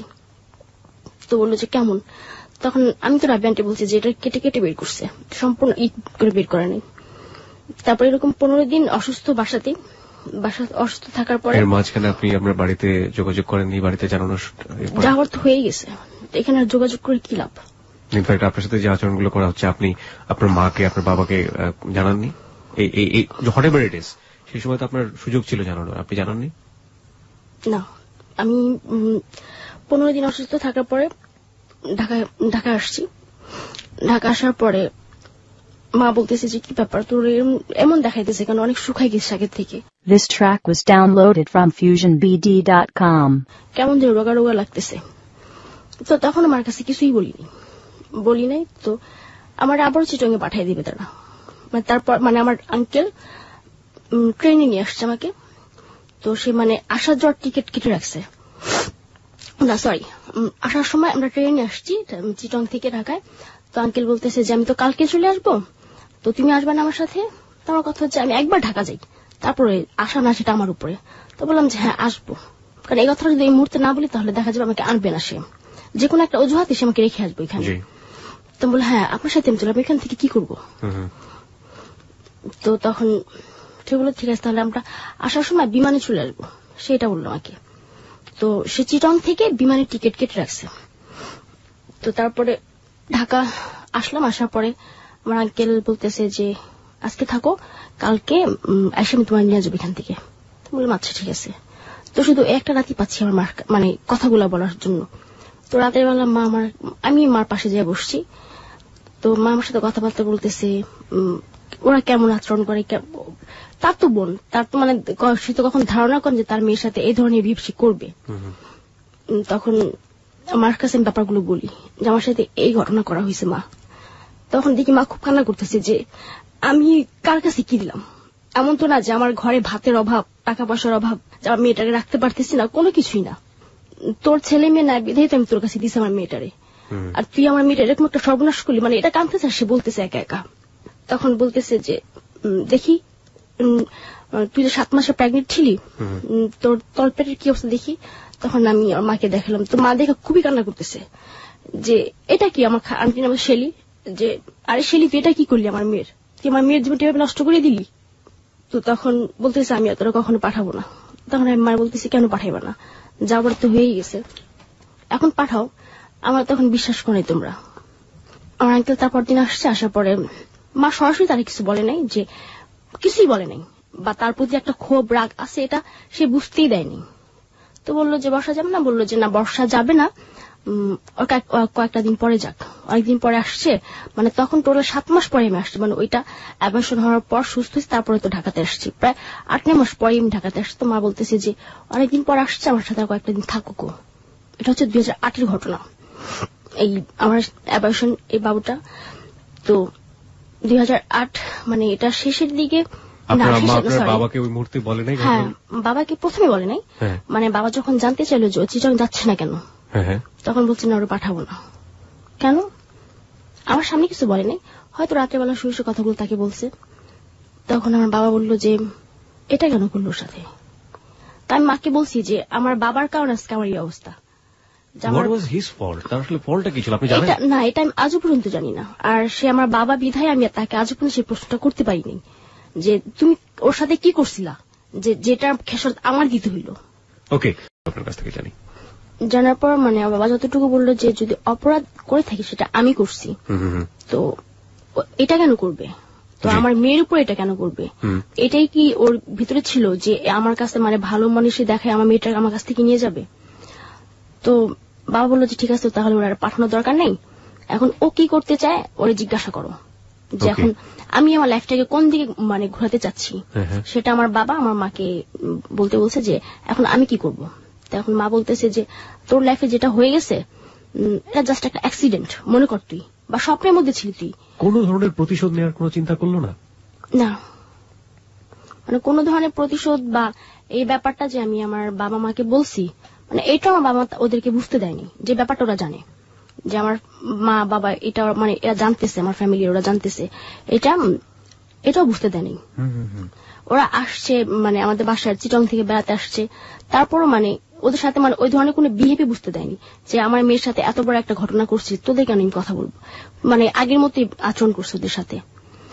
তো মামাকে বললো যে এখন তুই কি করবি, তোর গ্রামে পাঠাই দে, মানে বরিশাল, আমাদের গ্রামে বাড়ি হচ্ছে বরিশাল। তো বললো যে তাহলে এক কাজ করি, তুই গ্রামে চলে যা, ওইখানে থাক কয়েকটা দিন, তোর ভালো একটা ছেলে দেখে বিয়ে দিয়ে দিই। তো এই কথা মানে বিয়ের কথা বলার পর তো আমি তাকে ভালো মন্দ কিছুই বলিনি মাকে, যে আমি কি করব বা কোনো সাই দিইনি কথাতে। তো তার কয়েকদিন পর আমার স্টেপ মাদার আসে, মানে সে ব্যাপারটা জানে যে আমার সাথে এরকম একটা ঘটনা ঘটছে। মানে দেখা গেছে যে আমার মার ফ্যামিলির, আমার মামা, তারা মামিরা, তারপরে যে আমার মার যে খালা আছে, এরা সবাই ব্যাপারটা জানছে, এবং জানার পর আমার ছোট আন্টি সবাই খুব ধিক্কার দিছে যে এটা ওর সাথে কেন করলি, একটা বাচ্চা পালকান তুই, বাচ্চা তো পালকও পাওয়া যায়, এটা তোর ভাগ্নি ছিল, তোর বন্ধু ছিল, তোর মেয়ের মতোই তো ছিল, তোর মেয়েই তো এটা। সবাই ব্যাপারটা জানছে। তো ওরা যখন বুঝতে পারলো যে ব্যাপারটা সবাই জানাজানি হয়ে গেছে, আমি বলে দিছি ব্যাপারটা, তখন আমার আন্টি শুধু এতটুকুই বললো যে এটা যে তোর আঙ্কেল তোর সাথে করছে তার প্রমাণ তুই কি দিবি, তার কোনো প্রমাণ দিতে পারবি তুই যে তোর আঙ্কেল এটা করছে তোর সাথে? তখন আমি এতটুকু বললাম যে যদি এটা আমার আঙ্কেল না করে থাকে তাহলে তোরা কেন এতটা করবি আমার জন্য? তাহলে তো আমার আব্বা বা আমার মাই বলতে পারতো যে দেখ তোর মেয়ে কোথা থেকে কি করছে, এখন আমরা এটা কি করবো। Exactly, that was great point. এটা আমি আন্টিকে বললাম, মানে আমার আন্টির সাথে আমার তুই সম্পর্ক ছিল, মানে ছোটবেলা থেকে তুই সম্পর্ক। ও তখন ও আমার একটা কথা বললো যে আমি এখনো বিশ্বাস করতেছি না যেটা তোর আঙ্কেলের ছিল, এটা বললো সে আমাকে, যে আমি এখনো বিশ্বাস করতেছি না। আমি তোর ধারণা কি তাহলে এটা আমি ঢাকা থেকে নিয়ে গেছি, বা আমি কোন সাথে তোমার সম্পর্ক এ ধরনের কিছু মানে বলবি তুই? ও বললো যে হ্যাঁ, মানে ও এক কথা ওর হাজবেন্ডের নির্দোষ বলতে চাচ্ছে, বা ওরা পুরোটাই নির্দোষ যে আমার সাথে এ ধরনের কোনো বিবরণ করেনি, বা ঘরে কোনো ড্রিঙ্কস কিছুই করা হয়নি, এটা মানে ও বলতে চাচ্ছিল। তো আমার মা এ ব্যাপারে মানে আজও পর্যন্ত ওরা কিছু জিজ্ঞাসা করেনি। তার কিছুদিন পর আমার স্টেপ মাদার আসার পরে মানে সে আমার বুঝাইতেছে যে মা যা আবার হয়ে গেছে তোমার লাইফে, এটা নিয়ে বসে থাকো না, তোমার আবার স্কুলে ভর্তি করে দিয়ে তুমি পড়াশোনা শুরু করো, সেটা বললো আমাকে প্রথমে। তো চিন্তা করলাম যে আসলে আমার এই ঘটনা শুধু আমি জানি, বা বাইরে আমার যারা ফ্রেন্ড আছে বান্ধবী একদম জানতেছে না ব্যাপারটা যে আমার সাথে কি হয়েছে, এটা শেয়ার করলে হবে। তো তখন ভাবলাম যে স্কুলে আবার ভর্তি হয়ে যাই, তো স্কুলে ভর্তি হলে আবার আগামী বছর ভর্তি হতে হবে। তো তখন আমার স্টেপ মাদার সে আবারও আসার পর মানে সেই দিন তার ভিতরে কি হয়েছে আল্লাহ জানে সেটা, সে আসার পর বলতেছি আমার সাথে এক জায়গায় যাবি? তো আমি বললাম কোথায়? তো বললো যে এইভাবে ঘরে বসে না থেকে পার্ট টাইম জব কর। তো আমি বললাম যে আমি জব পাবো, দেরি আমার কেউ জব, আমি কতটুকু শিক্ষিত? তো বললো যে হ্যাঁ আছে, আমার কাছে একটা ভালো লোক আছে, তো মানে ছোটখাটো একটা মেয়ে খুঁজতেছে মানে তার অফিসে বসার জন্য। কি অফিসে? মানে তার ফাইল আগায় দিবে এই পর্যন্ত।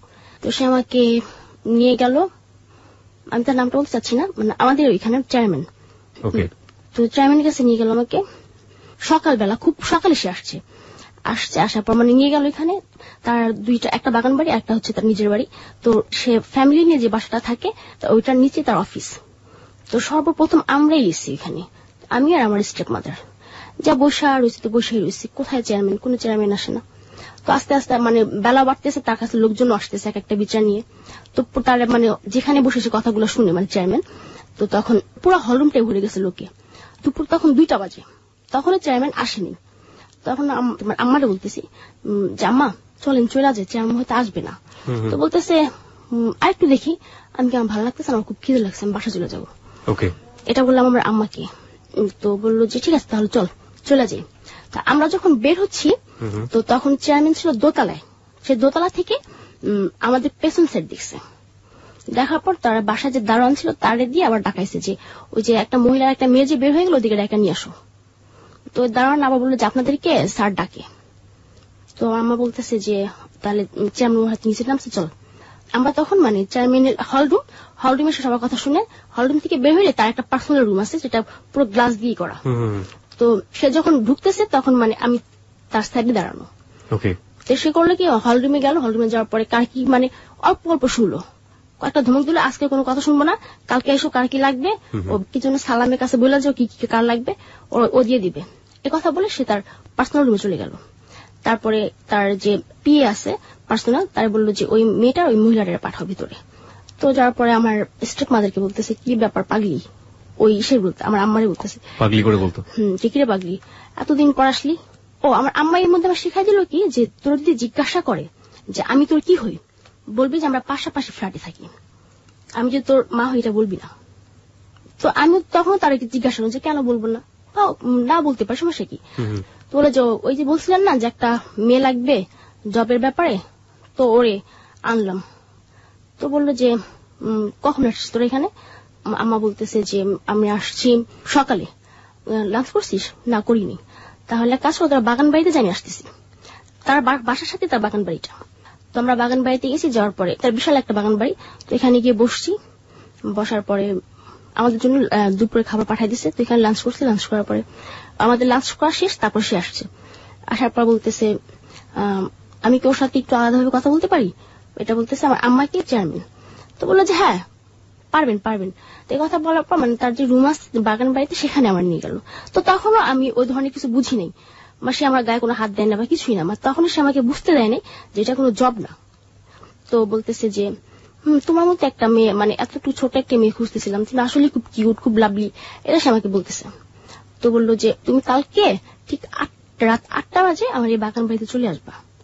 তো বললাম 8টা বা রাত্রে আসবো কেন, রাত্রে আসতে পারবো না, আমার মামাকে তাহলে বকবে যে জব দিবেন, ঠিক আছে, তো সেটা রাত্রে কেন আসবো।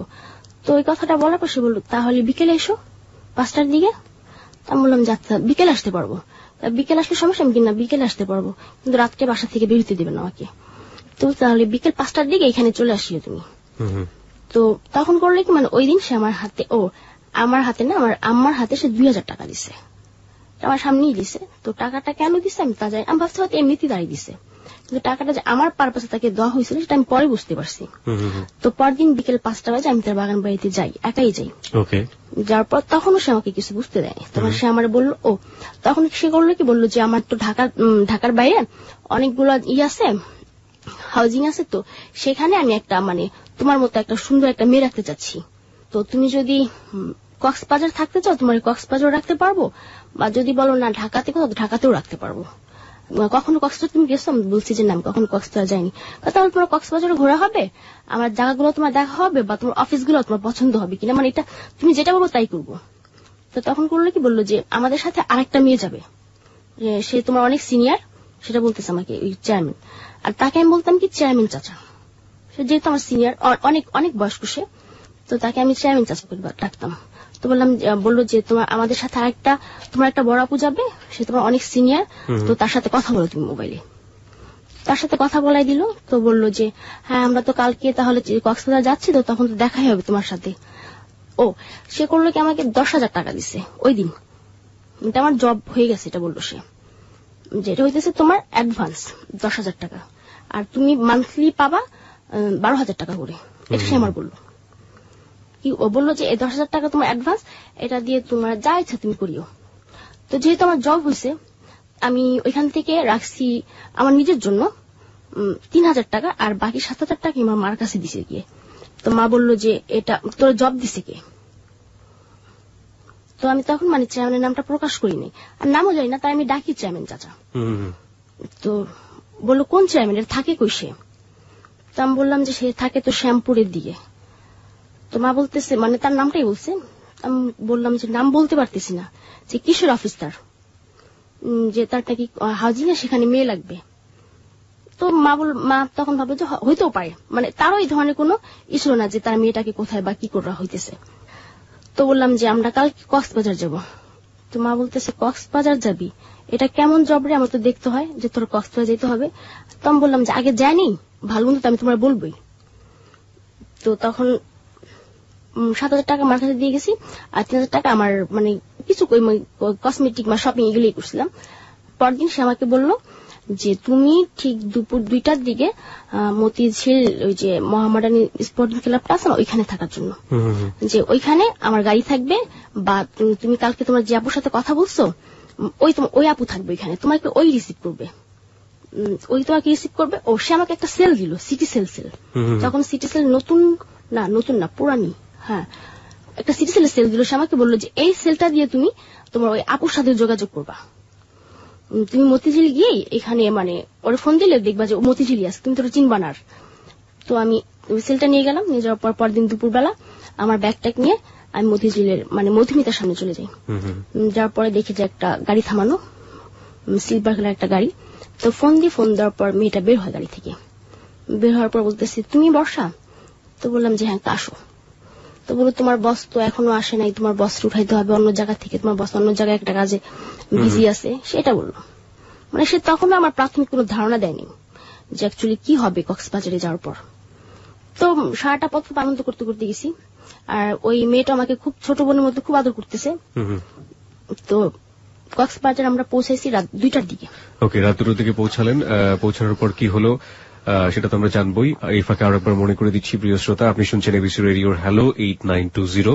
এবিসি রেডিওতে প্রতি বুধবার রাত 11টার খবরের পর 11:20 আমরা অনুষ্ঠানটা প্রচার করে থাকি। এখানে জীবনের গল্প বলা হয়। আজকে জীবনের গল্প বলছে বর্ষা।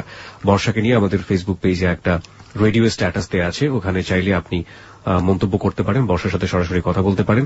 আমাদের ফেসবুক পেজের ঠিকানাটা হচ্ছে facebook.com/hello8920, facebook.com/HELLO8920। ওখানে গিয়ে লাইক দিলে সঙ্গে সঙ্গে আপনি আমাদের মেম্বার হয়ে যাবেন।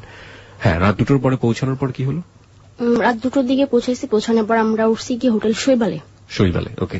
হোটেল শৈবালে উঠার পরে ওইখানে মানে তার যে পিএ মানে পার্সোনাল অ্যাসিস্ট্যান্ট যে লোকটা, ওই লোকটা আলাদা একটা রুমে দিচ্ছে, আর ড্রাইভার আর আমাদের জন্য মানে আমার আর ওই মেয়েটার নাম ছিল নূপুর, মানে যে আমার সিনিয়র ছিল তার নাম ছিল নূপুর। তো ওই নূপুর আপু আর আমাদের মানে 2টা রুম ছিল, মানে ফ্যামিলি সুইট যেটাকে বলা হয়। তো ওই একটা রুম নেওয়ার পরে রাত্রেবেলা তো নূপুর আপুকে জেনে সে দেখে জন্য কি বলছে, তো বলার পর নূপুর আপু বললো যে এখন না একটু মানাতে হবে ব্যাপারটা, কারণ ও ব্যাপারটা এখনো জানে না।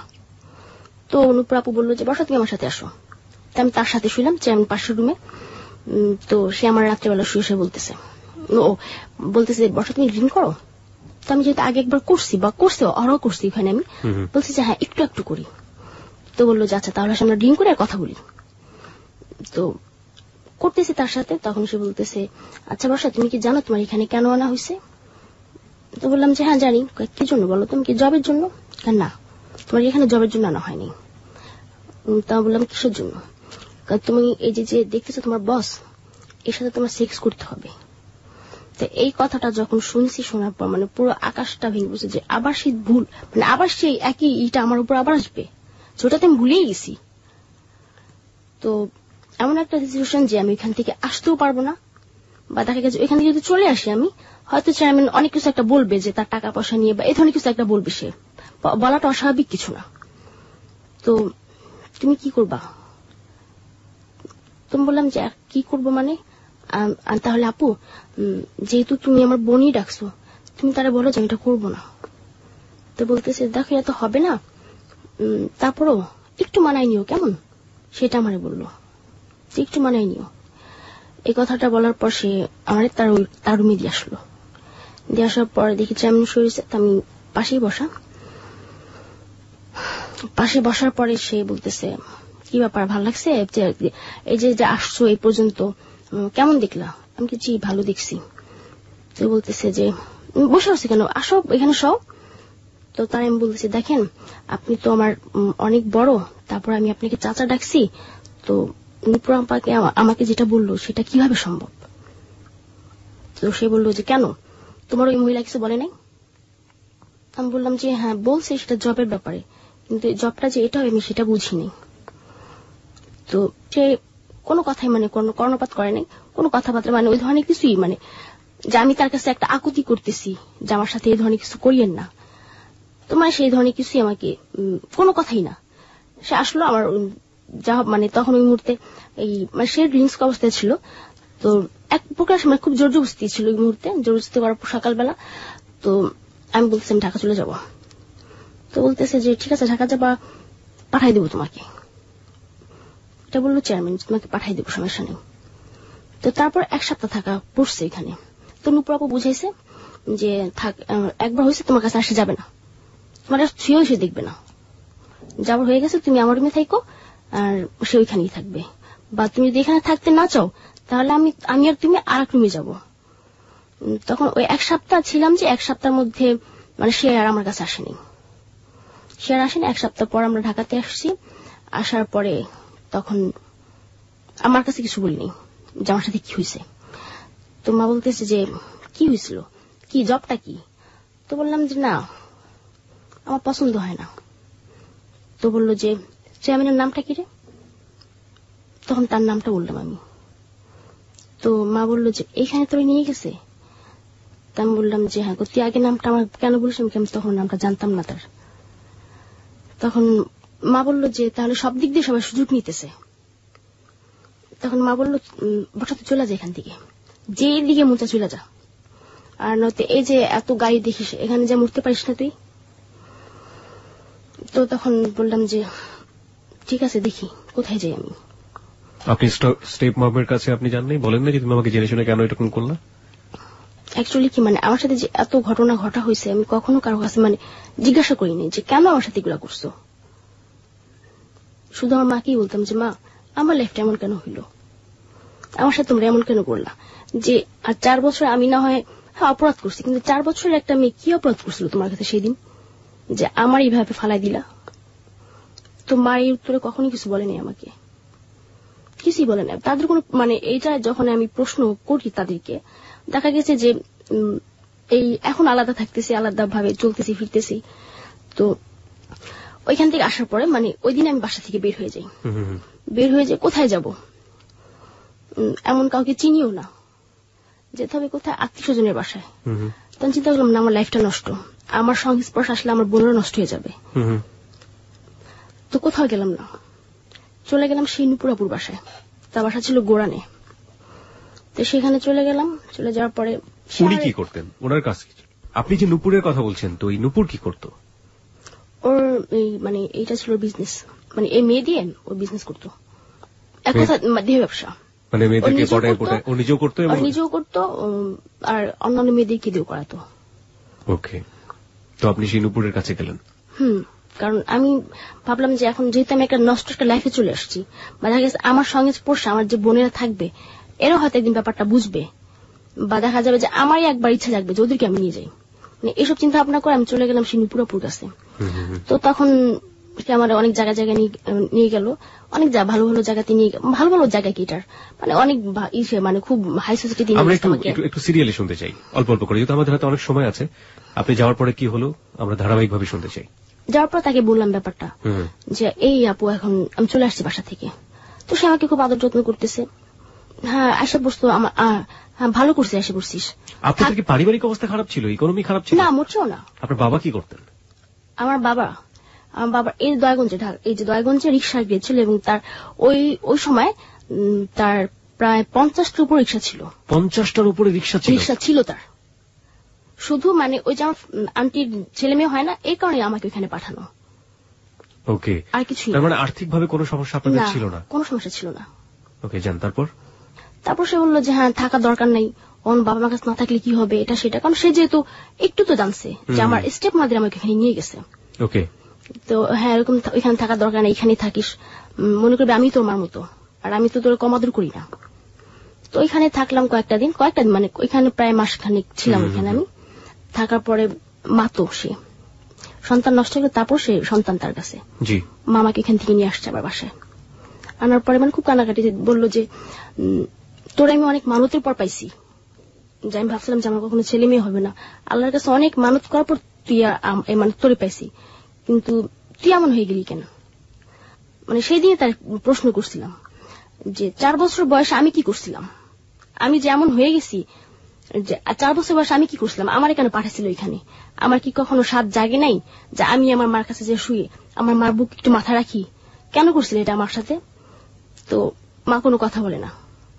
তো বললাম যে উত্তর নাই তোমাদের কাছে, আমি তোমাদের জন্য খারাপ হয়েছি, এবং এটা চিৎকার করে আমি বলবো যে আমি তোমাদের জন্য খারাপ হয়েছি, তোমরা আমাকে বুঝতে চাও না, যে আমি যখনই বলছি তোমরা ভাবছো যে আমি মিথ্যা কথা বলি, আমি মিথ্যাবাদী। তো তখন মার কোনো উত্তরই নেই তার। তারপর সে বললো যে দেখ মানুষ বাঁচতেছে না, ভালো হয়ে যা তুই। তখন বললাম যে না আমি ভালো হবো না, তোমাদের সামনে এখন এটা করবো, তোমাদের চোখের সামনে করব, এবং তোমাদেরকে এসে বলবে যে বর্ষার মা তোমার বর্ষায় দেখলাম অন্য একটা ছেলের সাথে ঘুরতে, সেটা তো খারাপ। তখন দেখবা যে কতটা খারাপ লাগে তোমার কাছে, তোমার মেয়ের সম্পর্কে এসে বলতেছে একটা বাজে মন্তব্য যে তোমার মেয়ে খারাপ হয়ে গেছে। মানে এই তখনই মানে এই ব্যাপারগুলো আমি এনজয় করতাম, এবং দেখা গেছে যে আমার মাকে মাঝে মধ্যে ফোন করে বলতাম আমি একটা ছেলের সাথে আসি মা, এরকম করতাম। তো একটা পর্যায়ে তখন আমার বাবা বলতেছে যে যাওয়ার হয়ে গেছে, ওরা এখন থাকতে বল বাসায়, ও তো মান সম্মান আর কত দিক দিয়ে মারবে। তো মান সম্মান মারতেছি, ঠিক আছে থাকবো না তোমাদের কাছে আমি। তো বলে যে থাকবি না, তা আবার তো আসিস। একটু ক্লিয়ার করেন আমাদের শ্রোতাদেরকে, মান সম্মান মারা বলতে আপনি দেহ ব্যবসার সাথে জড়িয়ে গেলেন? ফুললি আমরা যেটাকে বলি ফিজিক্যাল বিজনেস বা যেটাই বলি না কেন, এটার একটা কিছু নাম আছে, আমি সেই নামগুলো দিয়ে আমি আমার অতিথিকে অপমান করতে চাই না। আর আপনারা আপনার গল্পের প্রয়োজনে বুঝে নেবেন ও সেই বিজনেসের সাথে পুরোপুরি জড়িয়ে গেল, ফুললি ইনভলভ যেটাকে বলে। এবং সেটাকে আপনার বাবা বলছে যে মান সম্মান আমি নষ্ট করতে চাই না, ওকে ফিরে নিয়ে আসো বা এরকম একটা কিছু। ওকে, তারপর যে এখানে তো আমাদের মানে বাবা বললো যে ও তো অনেক মান সম্মান মারতেছে, ওরা বলে এখান থেকে ফিরে আসতে, আর নয়তো এমন কোথাও যাইতে যাতে আমাদের কোনো ছায়া ওর উপর না পড়ে, বা ও যে আছে মানে এরকম একটা আমাদের একটা মেয়ে আছে, এটা আমি কখনো মনে করতে চাই না। তো এটা বলার পর মা আমাকে বললো, তো আমি পাশের রুমই থেকে শুনছি সব, তো বললাম যে না আমি ভালো হব না, তো ভালো হবে না, চলে যা। চলে আসছে আবারও। এসে কোথায় থাকতেন? ফ্রেন্ডের বাসায়। দেখা গেছে যে গেস্টে ফোন করতাম, ভাই থাকার সমস্যা রাখবেন না আমাকে, সে রাখছে, কোনো টাকা পয়সা লাগবে না, আমার রাখেন আমার একটু, এরকম এরকম করে রাখছে, এবং তার বিনিময়ে আপনার সাথে তার সাথে শারীরিক সম্পর্ক, তাই তো? এটাই। ওকে, তারপর? তো এরকম থাকতাম। তারপরে মানে হঠাৎ একটা ছেলের সাথে আমার পরিচয় হলো। ছেলেটা বললো যে বিয়ে শাদী কিছুই না, মানে সে থাকবে হচ্ছে গিয়ে এক কথা আমি দেহরক্ষিতা যেটা বলা হয়, লিভ টুগেদার বা যেটা লিভ টুগেদার, হ্যাঁ লিভ টুগেদার, এরকম ভাবে সে আমাকে রাখবে। ঠিক আছে রাখো। তো আমার একটা স্থান হইল। তো ছেলেটার নাম হচ্ছে রবিন, ওর ওয়াইফ আছে, আমাকে একটা বাসা নিয়ে দিল। কিছু ফার্নিচার নিয়ে দিছে। আর যেহেতু আমি এই লাইনের মধ্যে আসি, মানে এই সেক্সুয়াল লাইফটার মধ্যে আসি, তো আমার অনেক ভালো ভালো লোক আছে, টাকা পয়সা আছে, মানে ও চাচ্ছিল কি মানে আমাকে দিয়ে মানে ওর স্বার্থ সিদ্ধি করা। ওকে, রবিন ছেলেটা স্বার্থ সিদ্ধি করা, মানে আমার এখান থেকে টাকা পয়সা নেবে, এটা চাচ্ছিল। তো আমাকে একটা ফ্ল্যাট নিয়ে দেয়, ফ্ল্যাটে থাকি। তো দেখা গেছে যে গেস্ট আসে, আমার সাথে অনেক এনজয় করে।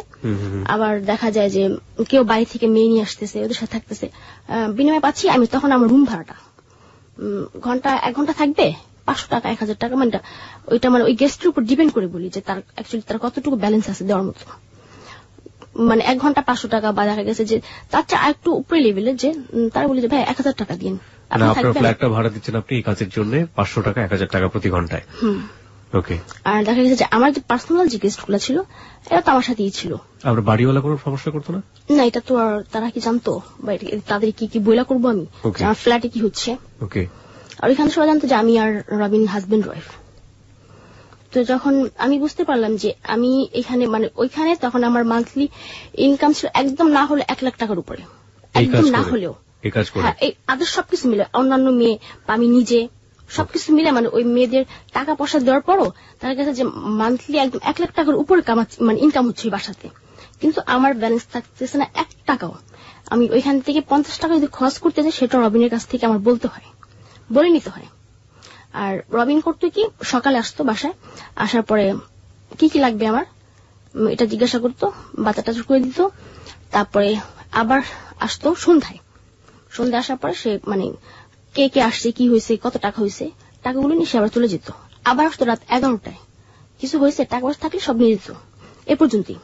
তো পর যখন বুঝতে পারলাম যে অ্যাকচুয়ালি আমি এখানে থাকলে কিছুই হবে না আমার, এর মধ্যে রবিন করলে কি মানে ও রবিনের চোখে মানে একটা জিনিস খারাপ লাগলো যে বর্ষা কেন একটা লোকের সাথে থাকবে, তখন আমাকে বারণ করলো ব্যাপারটা যে তুমি এটা করো না। তো ঠিক আছে, আমি রবিনের কথা মতো আমি আর এটার সাথে তখনই করতাম না। রবিন বললো যে যত টাকা অফার করুক তুমি এটার মধ্যে যাবা না, আর যদি কেউ জোরও করে আমারে জানাবা। তো আমি মানে আমার যে গেস্টটা মানে ছিল তখন বললাম দেখেন আমার তো বিয়ে শাদী হয়ে গেছে, তো এখন তো আর আমি এটার মধ্যে পারতেছি না। তখন দেখা যাচ্ছে অনেকে মানতেছে, অনেকে আসতেছে না এই কথা শোনার পরে। তো তারপরে ওই রবিন আমার মানে এটা থেকে একটু বিরত রাখার পর তখন ওই অন্যান্য মেয়েরা আসতো আমার বাসায়, কিন্তু এদেরকে দিয়ে করতাম। কিন্তু পরে যখন বুঝতে পারলাম যে রবিন অ্যাকচুয়ালি আমাকে এটা অন্য কাজে ব্যবহার করতেছে, যে আমাকে ভালো তো দূরের কথা, ভালো তো বাসেই না, ও আমাকে মানে ওই হিসাবেই দেখতেছে, ওই হিসাবেই রাখতেছে, যে আমাকে কখনো বিয়েও করবে না। তখন মানে ওইখান থেকে চলে আসছি আমি, একদম সবকিছু ফালায় এক কাপড় এখান থেকে চলে আসছি। পর রবিন ফোন করছে, আয়সা পড়ো, কি করবা, তোমার কষ্ট হবে রাস্তায় থাকতে, বাইরে কেন থাকবা, তো এগুলা বলতো। কত মাস ছিলেন ওখানে রবিনের সাথে ছিলাম তখন 2010-এ প্রায় 6-7 মাস এরকম। ওকে। তারপরে এখান থেকে চলে আসছি। রবিনের মধ্যে একটা ঘটনা ঘটছে যে আমাদের গ্রামের একটা ছেলে, ওর নাম হচ্ছে গিয়ে মেহেদী হাসান সাহেব, মানে ছেলেটা আমাকে খুবই পছন্দ করতো, পছন্দ করতে, কিন্তু কখনো বলতো না যে আমাকে পছন্দ করে বা ভালোবাসে। ও জানতো আমার এই ব্যাপারে। আমার কথা হচ্ছে গিয়ে যে আমার সাথে যদি কেউ ফ্রেন্ডশিপ করতে আসে, আগে আমার ব্যাপারটা তোমার জানতে হবে, আমি কে, আমি কি করি। পরে আরেকজনের কাছে শুনে আমাকে বলবা, তা হবে না। আমি ইচ্ছাকৃত বলতাম যে আমি কিন্তু করদাল, বন্ধুত্ব করবে না আমার সাথে, এটাই বলতাম। তো সাহেবের সাথে আমার পরিচয় আমাদের গ্রামে গিয়ে। তো সাহেব যখন আমার সাথে ফ্রেন্ডশিপ করতে চায়, তখন বলছি, ভাইয়া একটা কথা বলি, করদাল বুঝেন? তো বললো যে হ্যাঁ বুঝি। আমি আমার কথা বলবো এটাও বুঝে নেই। তো বললাম যে ভাই আমি করদাল, আমি সেক্স করি, বুঝতে পারছেন, আমার পেশা সেক্স। আপনি কি আমার সাথে সেক্স করতে চাচ্ছেন না অন্য কিছু, না শুধু বন্ধুত্ব করুন, সেটাকে বলেন। তো মানে সাহেব তখন একটু ওই হয়ে যায় যে এটা কি বলে মেয়েটা, যে ও সেক্স করে। তো অনেক সবাই একদম গোপন, কিন্তু ওদি সরাসরি বলতেছে যে আপনি যে বন্ধুত্ব করতে চাচ্ছেন, আপনি বন্ধুত্ব সম্পর্কটা বুঝতেছেন যে বন্ধুত্ব কি, যে আপনি কি মানে সেক্স মানে বন্ধুত্ব মানে বন্ধু হয়ে পরে বলবেন সেক্স করবে, এই ধরনের কিছু। ভাই আমি কল আপনি সেক্সও করতে পারেন, যদি বন্ধুত্ব হন ফ্রেন্ডশিপ সম্পর্ক করতে চান, তাহলে কোনো ফিজিক্যাল রিলেশন সেখানে হবে না, স্ট্রেট বন্ধু। এটা আমি সাহেবরে বলছি। তো বলার পর সাহেব একটু মানে কথাগুলো শোনার পর তখন মানে ও মানে যে এত ভালো একটা মেয়ে কেন এরকম, ও তখন আমার কাছে ব্যাপারগুলো জানতে চাইলো। তো ওর কাছে ব্যাপারগুলো বলছি আমি। তো বলার পর বিয়ে করবা, করবে না, ভালোবাসি এ পর্যন্ত জানি যে আমার প্রচন্ড ভালোবাসে। তো রবিনের কাছ থেকে মানে এই রবিন যে আমাকে ব্যবহার করতেছে, এটা ওই আমাকে বললো যে বর্ষা তুমি এখান থেকে চলে আসো, তুমি গ্রামে থাকো, তোমার সম্পূর্ণ খরচ আমি দেবো, তোমার যেইখানে যা লাগে সবকিছু দিব। This track was downloaded from FusionBD.com. তখন ওর কথা মতো আমি বাড়িতেও আসছি। আসার পরে তখন রবিন বারবার ফোন করতেছে, আসা পড়ো। ও সাহেবের ব্যাপারটাও আবার রবিন জানতো যে সাহেব আমাকে খুব পছন্দ করে।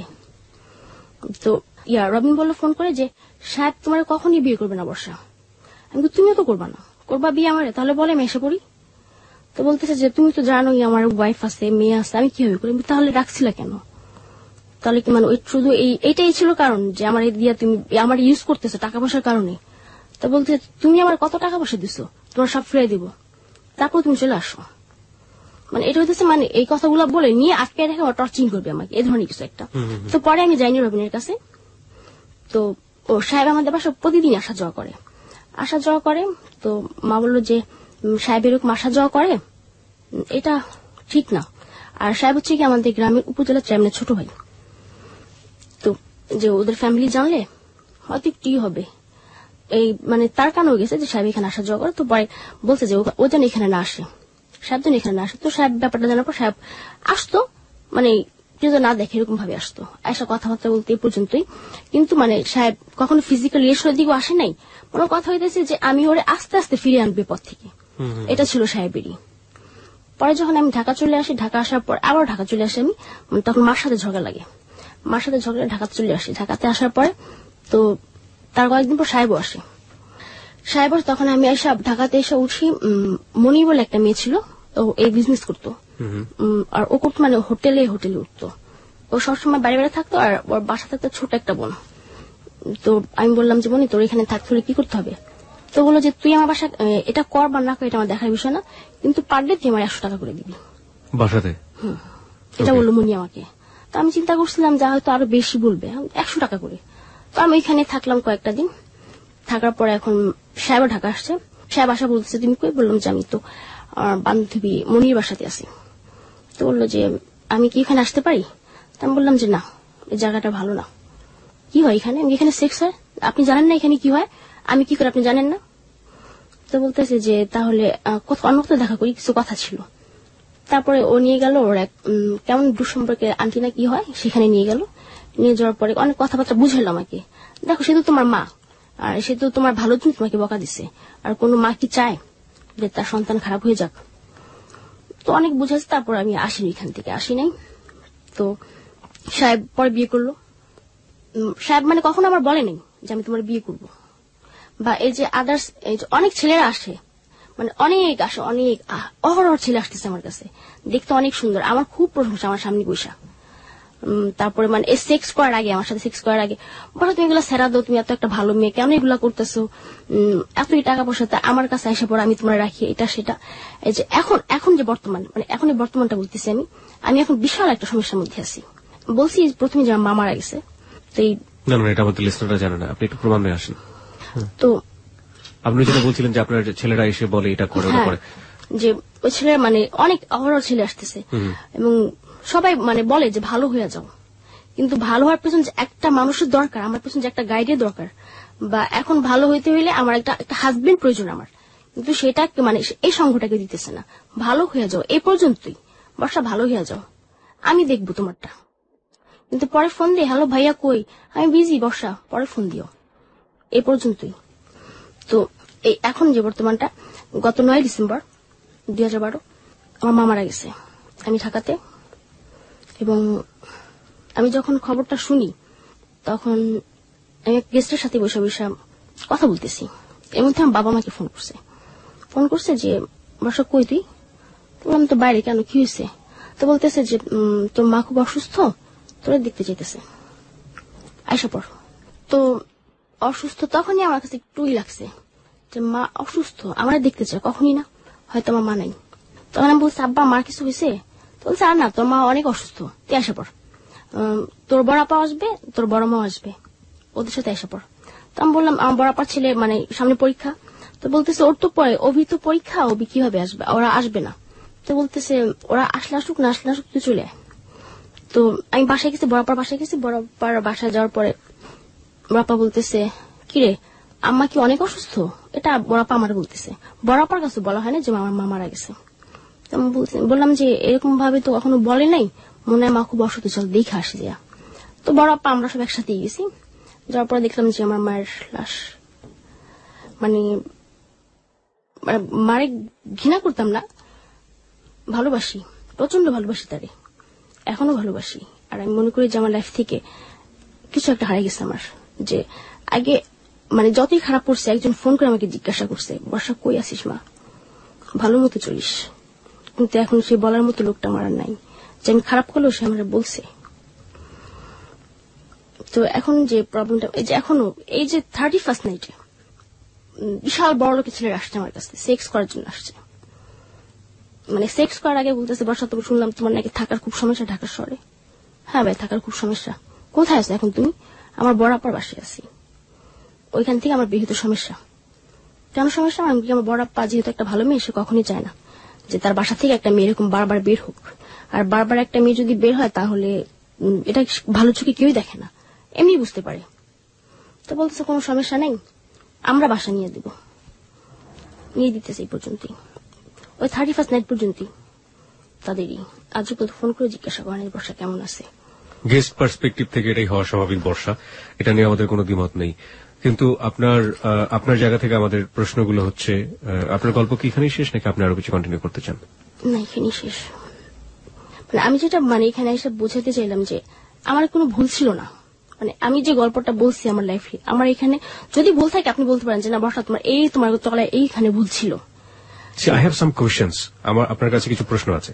প্রথম কথা হচ্ছে যে হ্যালো 8920 স্টোরিটা এতটা ছোট হবে আমি চিন্তা করি নাই। ঠিক আছে, ছোট হয়েছে, স্টোরি আসলে স্টোরি, জীবনের গল্প যা তাই। প্রথম কথা হচ্ছে আপনি এখনো এই লাইফের সাথে জড়িত, আপনি এখনো এই আপনার শারীরিক যে সম্পর্ক, যেটা আমরা বলে থাকি অবৈধ শারীরিক সম্পর্ক, সেটার সাথে আপনি জড়িত। আপনি এটা থেকে কেন সরতে পারছেন না? আপনার মূল কারণটা আপনি বলেন যে আপনি এটা থেকে কেন সরতে পারছেন না। আমি এটা থেকে কেন সরতে পারছি না? মানে এখন আমি মানে সরে কি করব? আমরা কি বিয়ে করবে? মানে সাপোজ একটা ছেলে আমাকে না জানিয়ে বিয়ে করলো, কিন্তু আদার্স যারা আছে এরা কিন্তু বলে দিবে, একদিন না একদিন বলবে যে এই বর্ষা এরকম ছিল, তখন সে ছেলেটা আমার সাথে ঘর করবে না, তাই না? কারণ ওর ওয়াইফরে কেউ খারাপ বলবে এটা কখনই চাইবে না। আর প্রথমত হচ্ছে গিয়ে যে আমি মানে ছাড়তে পারতেছি না তা না, যে এখন মানে ওই 31st নাইট পর্যন্ত মানে স্টপ, এখনো পর্যন্ত আর কিছুই না। এই যে ঘুরতেছি, বাসা আপার বাসা থাকতেছি, বাবা বলতেছে যে লাইফে তো অনেক দেখছিস, কি পাইছিস? কিছুই পাস নাই। মানে আমার এই ব্যাপারটা আমি আমার ফ্যামিলির সবাই কাছে বলছি, এবং এটা খুব বড় গেল হচ্ছে আমি আর খারাপ হয়ে গেছি। ছেলেদের সাথে আমি না মেলামেশা করি, কেন করি জানিস? আমার মা বাবার কারণে। তারা আমার বিশ্বাস করেনি এবং তারা নিজেরাই তুলে দিচ্ছে আমার খালা খালুর হাতে যে নষ্ট করে দিন ওরে। তখন আপা এই বুঝায় যে এগুলোর লাভ নেই, ভালো হয়ে যা, বা তোর এখনো তোর বয়স এমন না যে তোরা দেখলে বুঝাতে অনেক বয়স, তাও না, আর তুই স্কুলে ভর্তি করে দিই আমি, আমার টাকায় তুই পড়াশোনা কর। এখনো তারা বলে। কিন্তু আমি ভাবি যেটা যে আমার এই নষ্ট লাইফটার কথা যখন আমার হাজবেন্ড জানবে তখন সে কি করবে, বা আমি আমার হাজবেন্ডকে কি দেব, কি আছে দেওয়ার মতো। এই 4 বছরে আমি না হলে হাজারো লোকের সাথে মেলামেশা করছি, হাজারো লোকের সাথে। যখন সেটা জানবে যে আমার বউ আর এক হাজারো লোকের সাথে মেলামেশা, তখন সে আমার রাখবে। ওকে, আমাদের উত্তর নেই, আমার কাছে স্পেশালি কোনো উত্তর নেই, আমি লিসনারদের উপর ছেড়ে দিতে চাই। আপনি আমাকে বলেন তো আপনার ফিলিংসটা কি হয় এই মুহূর্তে, আপনি যখন হাজারো ছেলেদের সাথে মেশেন? আমার কোনো ফিলিংস নেই। তাহলে আপনি কেন মেশেন? আমার কোনো ফিলিংসই নেই, মানে এই কাজটাতে মানে কোনো ফিলিংসই নেই আমার শুধু ফিলিংস একটাই, আমার টাকা, এটাই আমার ফিলিংস। কত টাকা রোজগার করেন এখন আপনি প্রতি মাসে? এখন ওই যে মানে এখন একদম কম করে হলো 50,000 টাকা। কম করে হলো 50,000 টাকা আপনি রোজগার করেন। It's a big amount of money আপনার জায়গাটা থেকে। সো আপনি তো ইচ্ছে করলে যতদিন যাবত এই পেশাতে আছেন আপনি কিছু টাকা সেভ করে হলো ভালো রাস্তায় চলে আসতে পারতেন। আপনি কি সেটা করেছেন? না, আমি তো কোনো টার্গেট নিয়ে নামি নাই যে আমি একটা টার্গেট আছে যে না আমি এত বছর এই কাজটা করবো, করে ভালো হয়ে যাব। আমি এই ধরনের কোন টার্গেট নিয়ে নামি নেই। বা আমি যখন এই যে টাকা পয়সা যাই পাইতেছি, মানে এখন 2,000 টাকা দিচ্ছে আমাকে একজন, ওটা তখনই শেষ। বা আসছি থেকে রাস্তাতে দেখা গেছে যে এটা সেটা বন্ধু বান্ধব কিনে এটা শেষ। আপনি ড্রিঙ্কস করেন? হ্যাঁ, আপনার কথা শুনে বোঝা যাচ্ছে আপনি ড্রিঙ্কস করেন। আর আপনি যে অ্যামাউন্টের মানি পান সেটা আসলে আপনার ব্যয় হয় কিভাবে? ড্রিঙ্কস করে, বাটি করে, এসব করে? ড্রিঙ্কস করি, আমি ড্রিঙ্কস করি, ইয়াবা সেবন করি, এই মানে ইয়াবাটা কন্টিনিউ। ইয়াবার পেছনে আপনার কত টাকা যায় প্রতি মাসে? প্রতিদিন না হলেও 3,000 টাকা যায়। ইয়াবার না পেছনে? হলেও ইয়াবার পেছনে 10টা ইয়াবার দাম 3,000 টাকা, যদি ভালো কোয়ালিটি আনতে চাই। এটা আপনাকে কি দেয়? এই ইয়াবারটা আপনাকে কি দেয়? যারা বিক্রি করছে তারা দেয়। না না না, আপনার বেসিক্যালি খাওয়ার পরে আপনি কি পান? কি পাই? কিছুই না।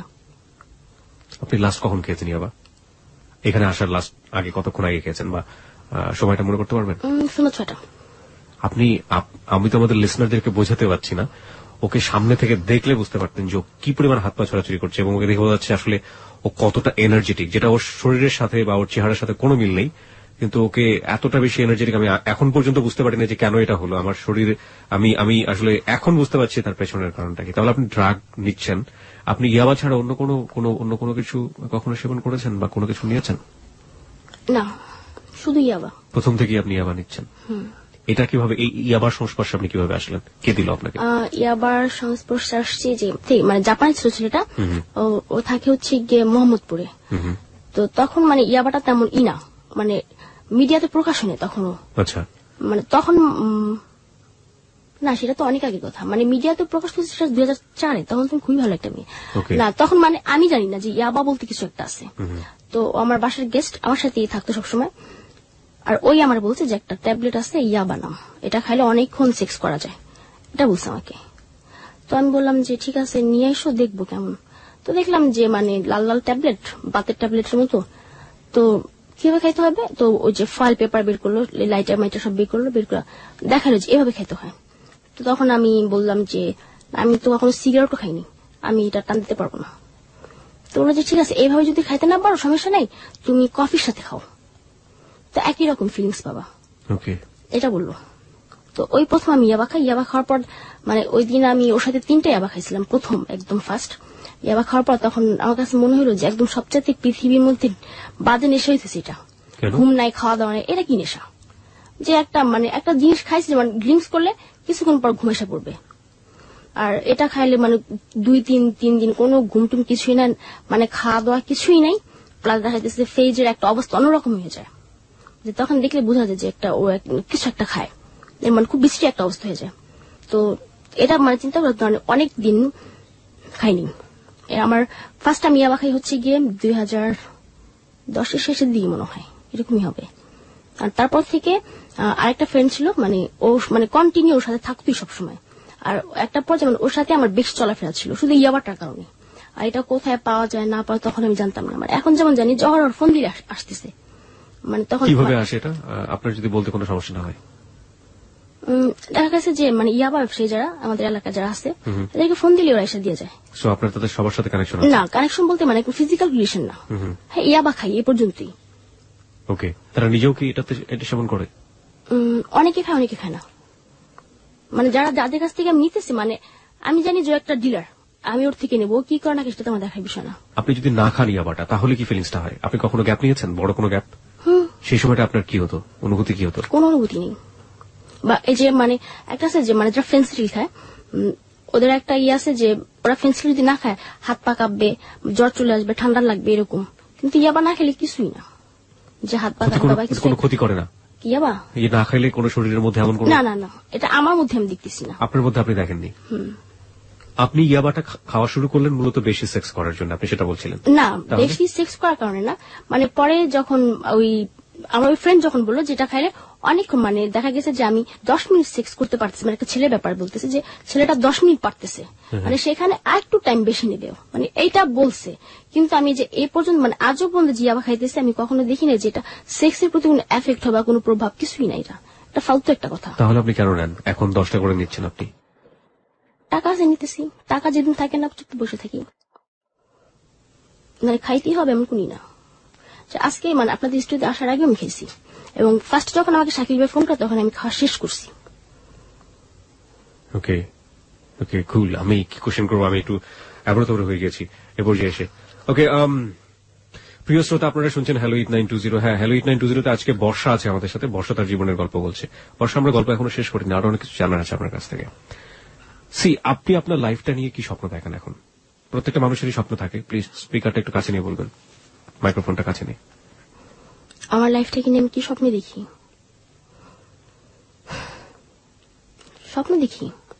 স্বপ্ন দেখতে বারণ নেই, আর এমনও না যে স্বপ্ন দেখতে কিছু লাগবে বা কেউ এসে আমার বাধা দেবে, এই তুই বাজে একটা মেয়ে দিয়ে কেন স্বপ্ন দেখতেছিস। স্বপ্ন দেখি, প্রতিদিন আমি চোখ ভরে স্বপ্ন দেখি যে আমার খুব ভালো একটা বিয়ে হবে, এই তো আমার লাইফটা আমি গোছাবো, এরকম স্বপ্ন আমি দেখি। আপনি কি পারবেন কথা দিতে যে একটা ছেলে আপনাকে সবকিছু মাফ করে দিয়ে আপনাকে নিয়ে সুখী হতে চাইলো, ঘর সংসার করতে চাইলো, সেই ছেলের কোন একটা আচরণে বা সেই ছেলের কোন খারাপ আচরণে আপনি পূর্বের লাইফে ফিরে যাবেন না? কখনই না। আগে আমারটা দেখতে হবে যে আমি তো ছিলাম এক সময়, সে না একটা করছে, মাফ করে দিই, সে তো আমার কতগুলো করে দিছে। ওকে, তাহলে আপনি এই লাইফটাকে কেন লিভ করছেন না? আপনি বলছেন যে আপনাকে আর কেউ একজন এসে আপনাকে হাত ধরে নিয়ে যাবে এখান থেকে, সেটা না হয়ে আপনি নিজে থেকেও স্টপ করতে পারেন। নিজে থেকে স্টপ করে আপনি আপনার জায়গাটাতে লম্বা একটা সময় নিয়ে ভালো সময় পার করতে পারেন, তারপরে আপনি অপেক্ষা করেন কারোর জন্য। আপনি সেটা কেন করছেন না? না, আমি যে লম্বা সময় পার করি তা কিন্তু না, এর মধ্যে 6 মাস একদম টোটালি গ্যাপ ছিল। এটা এই সেক্সুয়াল ব্যাপারটা মানে টোটালি গ্যাপ ছিল। হ্যাঁ, ভালো হয়ে যাবো আমি, কিন্তু কই মানে ওই ধরনের কোনো সারা শব্দ, ওই একই ফোন দিতেছে আসো, এই পর্যন্তই। বাবা মার কথা শুনি নাই যে তা না, শুনছি, তাদের কথা শুনছি আমি। আপনার ফ্যামিলি থেকে ট্রাই করেনি আপনাকে বিয়ে দেওয়ার জন্য? আপনার বাবা ট্রাই করেনি? এখনো পর্যন্ত না। আপনার বোনরাও ট্রাই করেনি? কেউ না। আমার যে ছোট বোন, মানে আমার মার পেটে আমরা 2 বোন, তো আমার যে ছোট বোন, ওর কিন্তু বিয়ে হয়েছে কত প্রায় 4-5 বছর হয়ে গেছে, বিয়ে হয়ে গেছে। কিন্তু আমার ফ্যামিলি আজও পর্যন্ত মানে তাদের একটা দায়িত্ব আছে না, থাক ও খারাপ হয়েছে তাতে কি হয়েছে, ওরা গ্রামে নিয়ে বিয়ে দিয়ে দিই, এরকম তাদের ভিতরে কোনো ফিলিংস আমি দেখিনি। মাঝখানে তো একবার চেষ্টা করেছিল, আপনার মা বলেছিল, আপনি তখন জাননি? আমার মায়ের মানে যা করছে শুধু মাই করছে, তারপর দেখা গেছে বাবার কোনো উৎসাহ পায়নি, সেজন্য হয়তো সে সাহস পায়নি। আপনাকে হাজার হাজার মানুষ আজকের স্টোরি শুনে গালি দিতে পারে, ইভেন দিচ্ছ অনেকে খারাপ বলবে, খুব বেশি কিছু মানুষ যারা সিম্প্যাথি দেখাবে। আপনারা অনেক ক্লায়েন্ট আজকে এই গল্পটা শুনেছে, তারা লজ্জায় মুখ ঢাকবে, তাতে সবার উদ্দেশ্যে আপনার কি বলার আছে? সবকিছু মিলিয়ে শ্রোতাদেরকে আপনার কি বলার আছে? সবকিছু আমার সেই ক্লায়েন্টদেরকে না, শুধু ক্লায়েন্টদেরকে না, ক্লায়েন্টদের সবকিছু আমি পার্টিকুলারলি আলাদা করে শুনবো। তার আগে আপনি আমাকে বলেন তো, আপনি হ্যালো ইট 920 কেন আসলেন? কেন আসলাম আমি যেদিন ফার্স্ট এইটার গল্পটা শুনি, মানে সেদিন মানে রবিন নামে একটা ছেলে আসছিল আপনাদের স্টুডিওতে, ছেলেটা 2টা বিয়ে করছিল, মানে ওইটাই মানে ই করতেছিল, সে শেয়ার করতেছিল। মানে একটা পর্যায়ে আপনি তাকে পাগল বলছিলেন, যে আপনি আসলে একটা পাগল, মানে সবকিছু মিলে আপনি একটা পাগল, এটা তারা বলছিলেন। তো মানে আমি ওই দিনই ফার্স্ট শুনছি, মানে এরকম একটা গল্প যে ওই দিনই আমি ফার্স্ট শুনলাম। শোনার পরে চিন্তা করলাম যে তাহলে এই অনুষ্ঠানটা অনেক আগে থেকেই হয়, তাহলে আমি তো একজন কল গার্ল, এইরকম না কেউ জানি আজ পর্যন্ত। আমি বলি আমার লাইফটা, আর এটা যদি মানে লাইভ শো হইতো, মানে সামনাসামনি টিভিতে দেখানো হবে, আমি তাও আসতাম। কেন আসতেন? বলতাম, আমার সবাই দেখতো যে মেয়েটা কত সাহসী, যেটা আমার মানে সবাই ঘৃণা করবে, করুক। আপনার এই যে সাহস, এই সাহস তো অনেকেরই ক্ষতি করতে পারে। তারা তো কিরকম ধরেন, আজকে এই যে আমরা আপনার অনুষ্ঠানটা প্রচার করছি, এখানে অনেক ছোট ছোট বাচ্চারা শুনবে, যারা এখন পর্যন্ত বয়প্রাপ্ত না, যারা রেডিও শুনে থাকে, কেউ হয়তো এসএসসিতে পড়ে, কেউ হয়তো অনেক জুনিয়র, তারা তো এটা শুনে অনেকেই ভরকে যাবে, ভয় পেয়ে যাবে। তাদের উদ্দেশ্যে আপনার কি বলার আছে? না, তারা এই ভুলটা কেন করবে? তারা তো শুনলো আমার লাইফ সম্পর্কে, তাই না? যে অ্যাকচুয়ালি এটা কোনো মানে আনন্দদায়ক বা কোনো মজার কোনো লাইফ না। যে আমি এই যে যতগুলো কথাই বলছি, হ্যাঁ আমার সাহস আছে তারপরে বলছি, কিন্তু নিজে নিজে তো একটা লজ্জা তো একটি আছে যে আপনার সামনে আমি বলতেছি কথাগুলো, আমি কি একটু লজ্জা পাচ্ছি না? পাচ্ছি। আমি কিন্তু এখানে অনেকগুলো মানে জিনিস এড়াইছি আপনার কাছে, যেগুলো আমি লজ্জায় বলতে পারি নাই। আমার মনে হয় আপনি শেয়ার করেন, আমাদের তারা শুনুক। আমার কোনো লজ্জা নেই, বিকজ আমি এখানে যখন অনুষ্ঠান উপস্থাপনা করি তখন লজ্জা, শরম, ভয়, ভীতি সবকিছু ঝেড়ে চুটে দিয়ে আসি। আমি রিয়েল জিনিসটা উপস্থাপন করার চেষ্টা করি, আর সেটা আমাদের শ্রোতারা কিভাবে শুনে, সেটাকে কিভাবে নিচ্ছে, তাদের উপরে আমরা ছেড়ে দিই। Radio is one sided media, এটা 10 জনে মিলে শুনতে হবে এমন কোনো কথা নেই। প্রত্যেকের কারণে হেডফোন দিয়ে নিজে নিজে শুনতে পারে, তার জায়গাটা থেকে সে ইভালুয়েট করে শুনবে যে আসলে যেটা বলছে। আপনি তো আমাদের সমাজের চিত্র, আমরা সমাজের চিত্রটাই এখানে উপস্থাপন করছি, আপনাকে অ্যাভয়েড করার কোনো সুযোগ আমাদের নেই। আপনি কি কি অ্যাভয়েড করেছেন সেগুলো আপনি আমাদের সাথে যদি চান শেয়ার করতে পারেন। না, অ্যাভয়েড করতে বলছি কি, মানে অ্যাভয়েড করছে এতটুকুই, মানে কয়েকটা মানে সিরিয়াস ব্যাপার, যে মানে যেগুলো শুনলে মানুষ বলবে যে পৃথিবীতে মানে এরা কি, বা মানে যে মেয়েটা একটু আগে তার বাবা মার সম্পর্কে এতটুকু ভালো বললো, মানে সেই ফ্যামিলি, মানে সে বাবা মা পাশের রুমে, সে পাশের রুমে সেক্স করতেছে, এটা তার বাবা মা কিভাবে মেনে নিল? এরকম কি ঘটনা ঘটেছে যে আপনি আপনার বাবা মা জানতো, এবং পাশের রুমে কি ক্লায়েন্ট নিয়ে আপনি এরকম ডিল করেছেন কখনো? ক্লায়েন্ট আনতো হচ্ছে গিয়ে সে আমার স্টেপ মাদার, যে সে ক্লায়েন্ট আনতো। আমার পার্টটা আমার একটু জানা দরকার। আমি এই পার্টের আগে স্টেপ মাদার এবং ফ্যামিলি পার্টটা অনেক অনেক বেশি ইম্পর্টেন্ট, বিকজ ও যেটা বলছে যে আমরা যেটা জানতাম পুরো স্টোরিতে, যে স্টেপ মাদার শুধুমাত্র চেয়ারম্যানের কাছে নিয়ে গেছে, কিন্তু মাঝখানে স্টেপ মাদারের অনেক বড় একটা পার্ট সে এখানে হাইড করে গেছে। আমরা একটু জানতে চাই, ফ্যামিলির কাছে আমরা আরেকবার একটু ফিরে যেতে চাই। সংবাদের পরপরই আমরা ফিরে আসবো। ফিরে আসার পর আমরা আজকের এই গল্প খুব ছোট করে শেষ করে দিব। সেখানে যদি আপনাদের কিছু বলার থাকে আপনারা বলতে পারেন। আর এই মুহূর্তে যারা ফেসবুকে রয়েছেন, যারা বর্ষাকে নিয়ে বিরূপ কোনো মন্তব্য করছেন, তাদের সবাইকে আমরা রিকোয়েস্ট করব, please do not do that, respect this girl. Okay, সে অকপটে স্বীকার করেছে, এবং তার আজকের যে অবস্থা, সেই অবস্থার পেছনে তার পরিবার দায়ী, তার বাবা মা নিজে দায়ী। সুতরাং যদি হেট করতে হয়, সে নিজেও কিন্তু হেট করে না, সুতরাং এই সব পারিপার্শ্বিকতাকে মূল্যায়ন করে আপনি গল্পটার লেসন নেবার চেষ্টা করেন। বলছিলেন যে কিছু কিছু বিষয় আপনি আমাদেরকে বলেনি। আসলে আপনি আপনার জীবনটাকে যতটা স্পষ্ট করে তুলে ধরেছেন, তারপরে আর গোপন করার কি বা থাকে? আপনি অকপটে স্বীকার কেন বলতে চাচ্ছেন, এটা হচ্ছে গিয়ে যে তাহলে মানে ফ্যামিলির প্রতি, বাবা মার প্রতি ছেলে মেয়েদের একটা ওই ঘৃণা চলে আসবে যে বাবা মা এতটা খারাপ কিভাবে হয়। নিশ্চয়ই পৃথিবীর সকল বাবা মা এরকম নন। আমি এমনও দেখছি যে নিজের মেয়েকে শুধু 500 টাকার বিনিময়ে আমার কাছে নিয়ে আসছে, যে আমার 500 টাকা তো তুমি ওরে দিয়ে দিও একটা যে কোনো ছেলের কাছে। ও মাই গড, মানে আপনাদের এরিনাতে এটা হয়? হ্যাঁ, মানে এটা আমি নিজের চোখে আমার দেখা। মানে আপনি বলছেন যে ফিজিক্যালি যে ব্যবসাটা বা আছে, সেখানে বাবা মারাও অনেক বেশি ইনভলভ থাকেন। আপনার ক্ষেত্রে কি হয়েছে? আপনি স্টেপ মমকে নিয়ে কিছু একটা বলছিলেন। আমার ক্ষেত্রে সে তো প্রথমে যে চেয়ারম্যানের কাছে দিছে, তারপরে মানে যখন দেখছে যে আমি অহরহ এটা করতেছি, সবাই জানতেছি করতে, তখন সে বললো যে রাস্তা না নিজে বাসায় তো করতে পারিস, বাসায় ক্লায়েন্ট আন, তুই অন্য জায়গায় যাচ্ছিস বা অন্য একটা বাসায় নিয়ে গেলে সেখানে ফ্ল্যাট ভাড়া তো তোর দিতে হয়। এরকম মানে করছি। আমার বাবা মা পাশের রুমে বসা, আমি পাশের রুমে ক্লায়েন্ট নিয়ে সেক্স করতেছি। মানে এই তখন মানে বাবা মার সামনে এসে দাঁড়ানো যে একটা মেয়ের জন্য কতটা মানে লজ্জাজনক।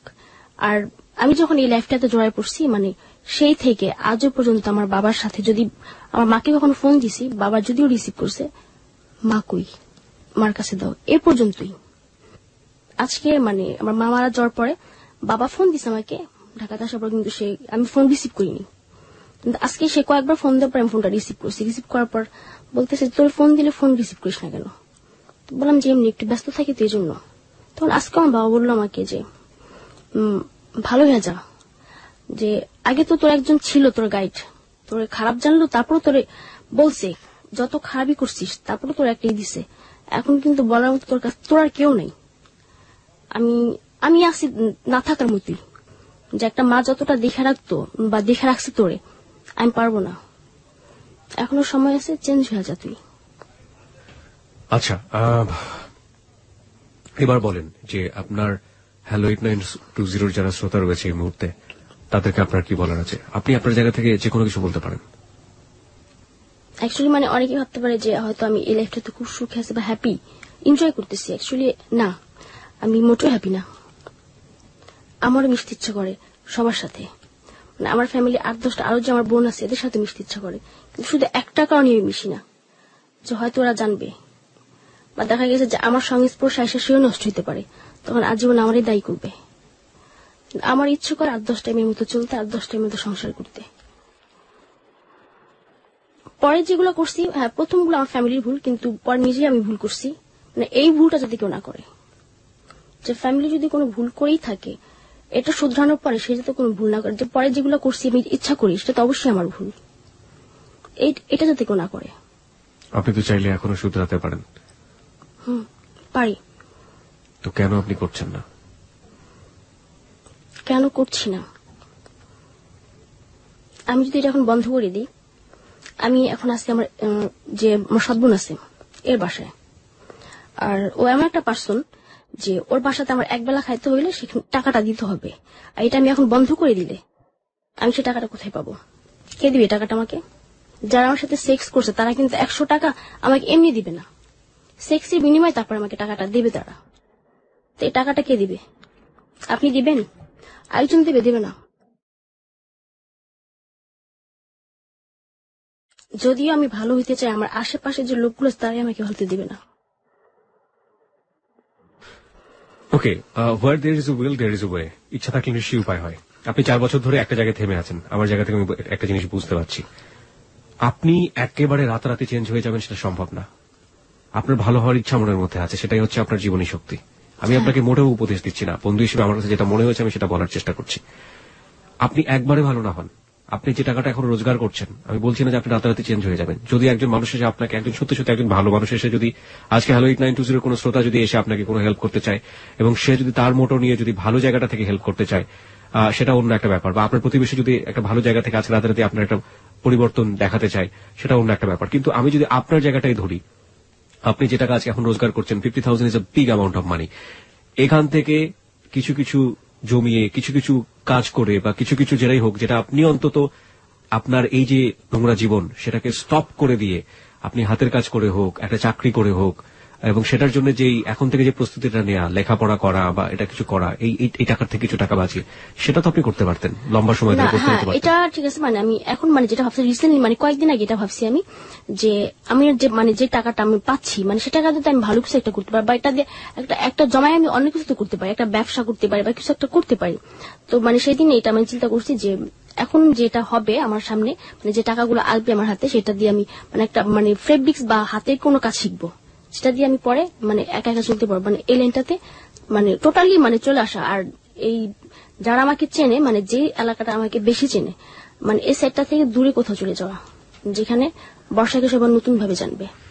আরেকটা জিনিস যেটা ইদানিং দেখা যায় ইন্টারনেটের, যে এই ধরনের ঘটনা ঘটতে গিয়ে এমন কিছু ভিডিও, এমন কিছু জিনিস ইন্টারনেটে চলে আসে যেটা সারাটা জীবনের জন্য মেয়েটাকে পঙ্গু করে দেয়, কিংবা ওই ভিডিওর মধ্যে যারা থাকে তারা পঙ্গু হয়ে যায়। এরকম কোন দুর্ঘটনা তো আপনার জীবনে ইজিলি ঘটতে পারে। আপনি কি বি অ্যাওয়ার অ্যাবাউট দ্যাট? আপনি ওটার ব্যাপারে সচেতন, বা এরকম কখনো কোনো কিছু ঘটেছে আপনার জীবনে? এরকম ভিডিও হ্যাঁ আছে। এটা যে বাজারে ফ্লাশ হয়েছে বা হবে, বাজারে ফ্লাশ হবে কিনা তা আমি জানি না। আর যে আমাকে মানে এই ব্যাপারটাতে ভয় দেখায়, যে ও আমার ভিডিও আছে, আমি দেখছি, আমার দেখাইছে ও, সে যে তোর ভিডিও আছে, মানে আমার সাথে কিছু করবে, এটা ছেড়ে দেবো। তার একটা কথাই বলছে, ছেড়ে দাও ভাইয়া, কোনো সমস্যা নেই, আমাকে সবাই চিনবে। তখন আমার একটু নাম বাড়বে যে না বর্ষা একটু ডাকি, আমি কিন্তু সাথে আমার নাম্বারটাও দিয়ে দিও, যেগুলো দিয়ে আমার ভয় দেখায় লাভ নেই। ছেড়ে দাও, বেরোতেছে না হাজার হাজার মেয়ের, কজন কায়রে চিনে আছে, আমার এরকম ভিডিও আছে, এটা নিয়ে আমার কোনো ভয় নেই। আমি জানি যে যদিও ছাড়ে কি হবে, কেউ বিয়ে করবে না, আমাকে না করুক, চলে যাবো দূরে কোথাও। কিন্তু এটা তো, এই অ্যাক্টিভিটি তো সমাজকে নষ্ট করছে, সমাজকে স্পয়েল করছে, সোসাইটিকে স্পয়েল করছে। সো আপনি আপনার সাহসিকতা ঠিক আছে না, এই দোষটা কি তাহলে আমার? মানে ওই ভিডিওটা তো আমি নিজে থেকে করিনি, বা ওইটা যে হচ্ছে তাও তো আমি জানতাম না।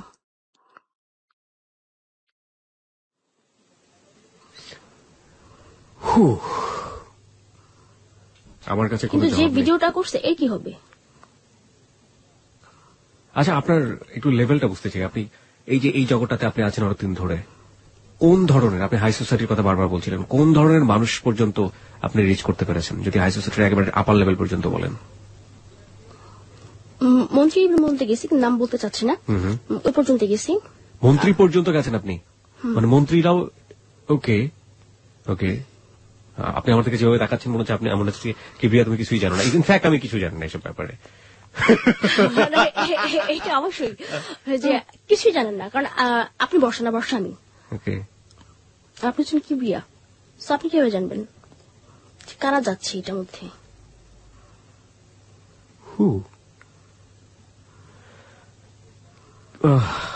আর কি বলার আছে বর্ষা? কিছু বলার আছে? আর কি বলবো, এই তো মানে আমি যে লাইফটাতে আছি এটাতে যাতে কেউ ইচ্ছা করেও না যায় বা কোনো কারণে যদি সে চলে যায়, ভালো না, এটা জঘন্য পথ। আপনার জন্য হ্যালো 8920 লিসনাররা কিছু করতে পারে? কেউ আসবে না। আজকে আপনার কাছে আমি বলে গেলাম যে এই ব্যাপারে কেউ আসবে না, সবাই বলবে। আর কারণ আমি আছে না, এতটুকু বয়সে না আমি এত এত লোকের সাথে মেলামেশা করছি, একটা লোকের সাথে কথা বলার পরেই না আমি বুঝতে পেরেছি কেমন। এখন যদি আমার কেউ বলে না যে এই লাইফটা ছেড়া দাও, তোমার আমি এটা করবো এটা করবো, মানে একটা সময় না আমি খুব বিশ্বাস করতাম কথাগুলা, যে হয়তো সে করবে, আশায় থাকতাম দেখি কিছু করে কিনা আমার জন্য। কিন্তু এখন যদি কেউ বলে না, মানে এত হাসি পায় তখন। আর তখন বলি যে এই কথাগুলো আছে না, শুনতে শুনতে আমার মুখস্থ হয়ে গেছে, প্লিজ এগুলো আমার বলবেন না। যদি পারেন যেদিন করবেন করে দেখায় বলবেন যে আজকে করছি তোমার জন্য এটা আমি। কিন্তু এই যে মানে যে পর্যন্ত আমার সাথে বেডে শোয়াছেন এই পর্যন্তই বলতেছেন, শেষ কাজ আর মনে নেই বসার কথা। আবার মনে পড়ছে তখন আবার ডাকছেন। আমাদের হ্যালো 8920 গল্পটা এখানেই শেষ। আজকে আমাদের সঙ্গে ছিল বর্ষা। বর্ষা সম্পর্কে মন্তব্য করার ধৃষ্টতা, সাহস কোনটাই আমার নেই। আজকের শোটা শুরু থেকে শেষ পর্যন্ত আমার কাছে আমি অনুভূতিলেস, আমি একেবারে অনুভূতি নেই। আমি পাথর হয়ে যাওয়ার মতো। আমি ঠিক জানি না যে আমাদের শ্রোতারা কিভাবে নিয়েছেন। This track was downloaded from FusionBD.com. আমরা বলিউডে অনেক ছবি দেখেছি। কলগাল শব্দটা আজকে ওর মুখ থেকে এসছে। কলগালদের নিয়ে ছবি হয়েছে, নাটক হয়েছে, বহুত কিছু হয়েছে। কিন্তু একজন জীবন্ত মানুষ যে তার জীবনের কোনো নাটক না, কোনো সিনেমা না, কোনো মুভি না, কোনো কিছু থেকে নিয়ে না, একদম সরাসরি নিজের জীবনের অনুভূতিগুলো আজকে আমাদেরকে শেয়ার করে গেছে, একেবারে ডেডলি ডেয়ার যেটাকে বলে, অকপটে লাখো মানুষের সামনে। আমার মাঝে মাঝে মনে হয়েছে আমার গালে থাপ্পড় লাগছে কোন একটা জায়গা থেকে। কারণ এই সমাজেরই মানুষ, এই সমাজে আমার কোনো কর্মকাণ্ড যেটা বা আপনার কোনো কর্মকাণ্ড যেটা বর্ষাকে একটা স্বাভাবিক জীবন দিতে পারত, সেই কর্মকাণ্ড আমি আদৌ করেছি কিনা। যাই হোক, বর্ষা যে কথাটা লাস্টে বলেছে যে কেউ দিবে না আপনাকে, লাখো মানুষ শুনেছে না, কেউ দিবে না, আমি আসলে সেভাবে বলতে চাই না। আমি অনেক আশাবাদী একজন মানুষ। নিশ্চয়ই ভালো না কেউ অবশ্যই লুকিয়ে আছেন। লাখো মানুষের মধ্যে নিশ্চয়ই একজন মানুষ লুকিয়ে আছেন যে অন্তত বর্ষার হাত ধরে বলবে যা হয়েছে চলো নতুন করে শুরু করি, এবং নতুন জীবনে কোনো পাপ থাকবে না, নতুন জীবনে কোনো ভয় থাকবে না, নতুন জীবনে কোনো অন্যায় থাকবে না, নতুন জীবনে কোনো দুঃস্বপ্ন থাকবে না। আমরা সেই স্বপ্নের কথা সবসময় হ্যালো 8920 বলতে চাই, এবং বলতে চাই বলেই আপনাদের জন্য এই প্ল্যাটফর্ম। আপনি আসুন, অকপটে আপনার জীবনের গল্প বলুন। আপনার জীবনের গল্পের মধ্যে আমাদের কোনো অ্যাডভাইস থাকবে না, কারণ বর্ষা জানে তার জীবনে ভালো কি মন্দ কি, এবং বর্ষার গল্প আজকে যারা শুনেছেন তারাও জানেন যে তাদের জীবনে বর্ষাকে আপনারা কিভাবে মূল্যায়ন করবেন, কোন কাজে লাগাবেন, কোন কাজে লাগাবেন না। সুতরাং নতুন করে এখানে পরামর্শ দেওয়ার মতো কিছু নেই। শুধু শেষ বেলাতে একটা কথা বলার আছে, যারা এখানে জীবনের গল্প বলতে আসে আপনাদের হাতে পায়ে ধরে অনুরোধ, please please please do respect them. তারা এখানে কেউ সেলিব্রিটি হতে আসে না, তারা আপনার কাছ থেকে লাখ টাকার মালিক হতে আসে না, কিচ্ছু পেতে আসে না, শুধু মনের কথাগুলো মন খুলে বলতে আসে। Please do not respect them. আমরা বর্ষারকে নিয়ে যে সব কমেন্টস এসছে ফেসবুকে, স্ট্যাটাসে যে রেডিও স্ট্যাটাস দেওয়া ছিল, ওগুলো নিয়ে আমরা একটু পরেই ফিরছি। এখানে ভালো থাকবেন, আমরা সেটাই আশা করি। অনেক অনেক কমেন্টস এসছে। হৃদয় খান লিখেছে, কিবরিয়া ভাই, মানুষ কত নোংরা হতে পারে তা বর্ষাপুর আঙ্কেলের কথা না শুনলে বোঝা যায় না। একদমই ঠিক বলেছেন, আমিও খানিকটা ভরকে গিয়েছিলাম। কাজী মিতু লিখেছে, কিবরিয়া ভাই, মানুষ এত নরপিচাস শামীম সুলতান লিখেছে বর্ষার আন্টি কি, এই ধরনের অনেক কমেন্টস। বোনের মেয়ে মানে তো নিজের মেয়ে, যারা এই অনুষ্ঠান শুনছেন তারা কেউ বর্ষার মতো ঘটাবেন না। আমরা হ্যালো 8920 প্রচার কেন করি, এটার পেছনে মূলত একটা উদ্দেশ্য আছে। সেটা হচ্ছে যে হ্যালো 8920 ঘটে যাওয়া জীবনের গল্প শুনে আপনি যদি আপনার জীবনটাকে সুন্দর করতে পারেন, আপনি যদি এই যে একজন যে বর্ষা ভুল করেছে, সে কিন্তু বলেছে প্রথম ভুলটা তার পরিবার করেছে এবং দ্বিতীয় ভুলটা সে নিজে করেছে, এই ভুলগুলো যেন আপনার জীবনে না হয় কিংবা আপনার বন্ধুর জীবনে যেন না হয়, সেজন্যই মূলত হ্যালো 8920 অনুষ্ঠান। এবং এটা শোনার পরে যদি একজন মানুষের সচেতন হন, তাহলেই হ্যালো 8920 সার্থকতা। শরীফুল ইসলাম লিখেছে এরা কি মানুষ, আমাদের সমাজে কত কিছুই না ঘটে, তার খবর কি আমরা রাখি? একদমই শরীফুল ইসলামের সাথে আমি একমত যে আমাদের সমাজে অনেক কিছু ঘটে যাচ্ছে যেগুলা খবর হয়তো আমরা রাখি না। গোলাম মুস্তফা লিখেছে alas this is a destroyed of humanity. Faisal Abir লিখেছে গল্পের এক পর্যায়ে এসে আসলে আমার কণ্ঠ রোধ হয়ে এলো, নরপিচাসগুলো টুকরো টুকরো করে শেষ করে দিল একটা নতুন প্রাণ, ধিক্কার জানাই। নুরুন নবী আপন লিখেছে আমি এই গল্প শুনে নির্বাক হতবাক কিছুই বুঝতে পারছি না। হাসান কবির লিখেছে আসলে শুনছি আর ভাষা হারিয়ে ফেলছি, বিস্মিত হয়ে বলতে হচ্ছে মানুষের জীবন এমন ঘটনাও ঘটতে পারে, আমাদের সমাজে না জানি আরো এমন কত ঘটনা ঘটে যাচ্ছে অবিরত পর্দার অন্তরালে, আর এইসব নরপশুর জন্য জীবনের শুরুটা এলোমেলো হচ্ছে বর্ষার মতো হাজারো মানুষের।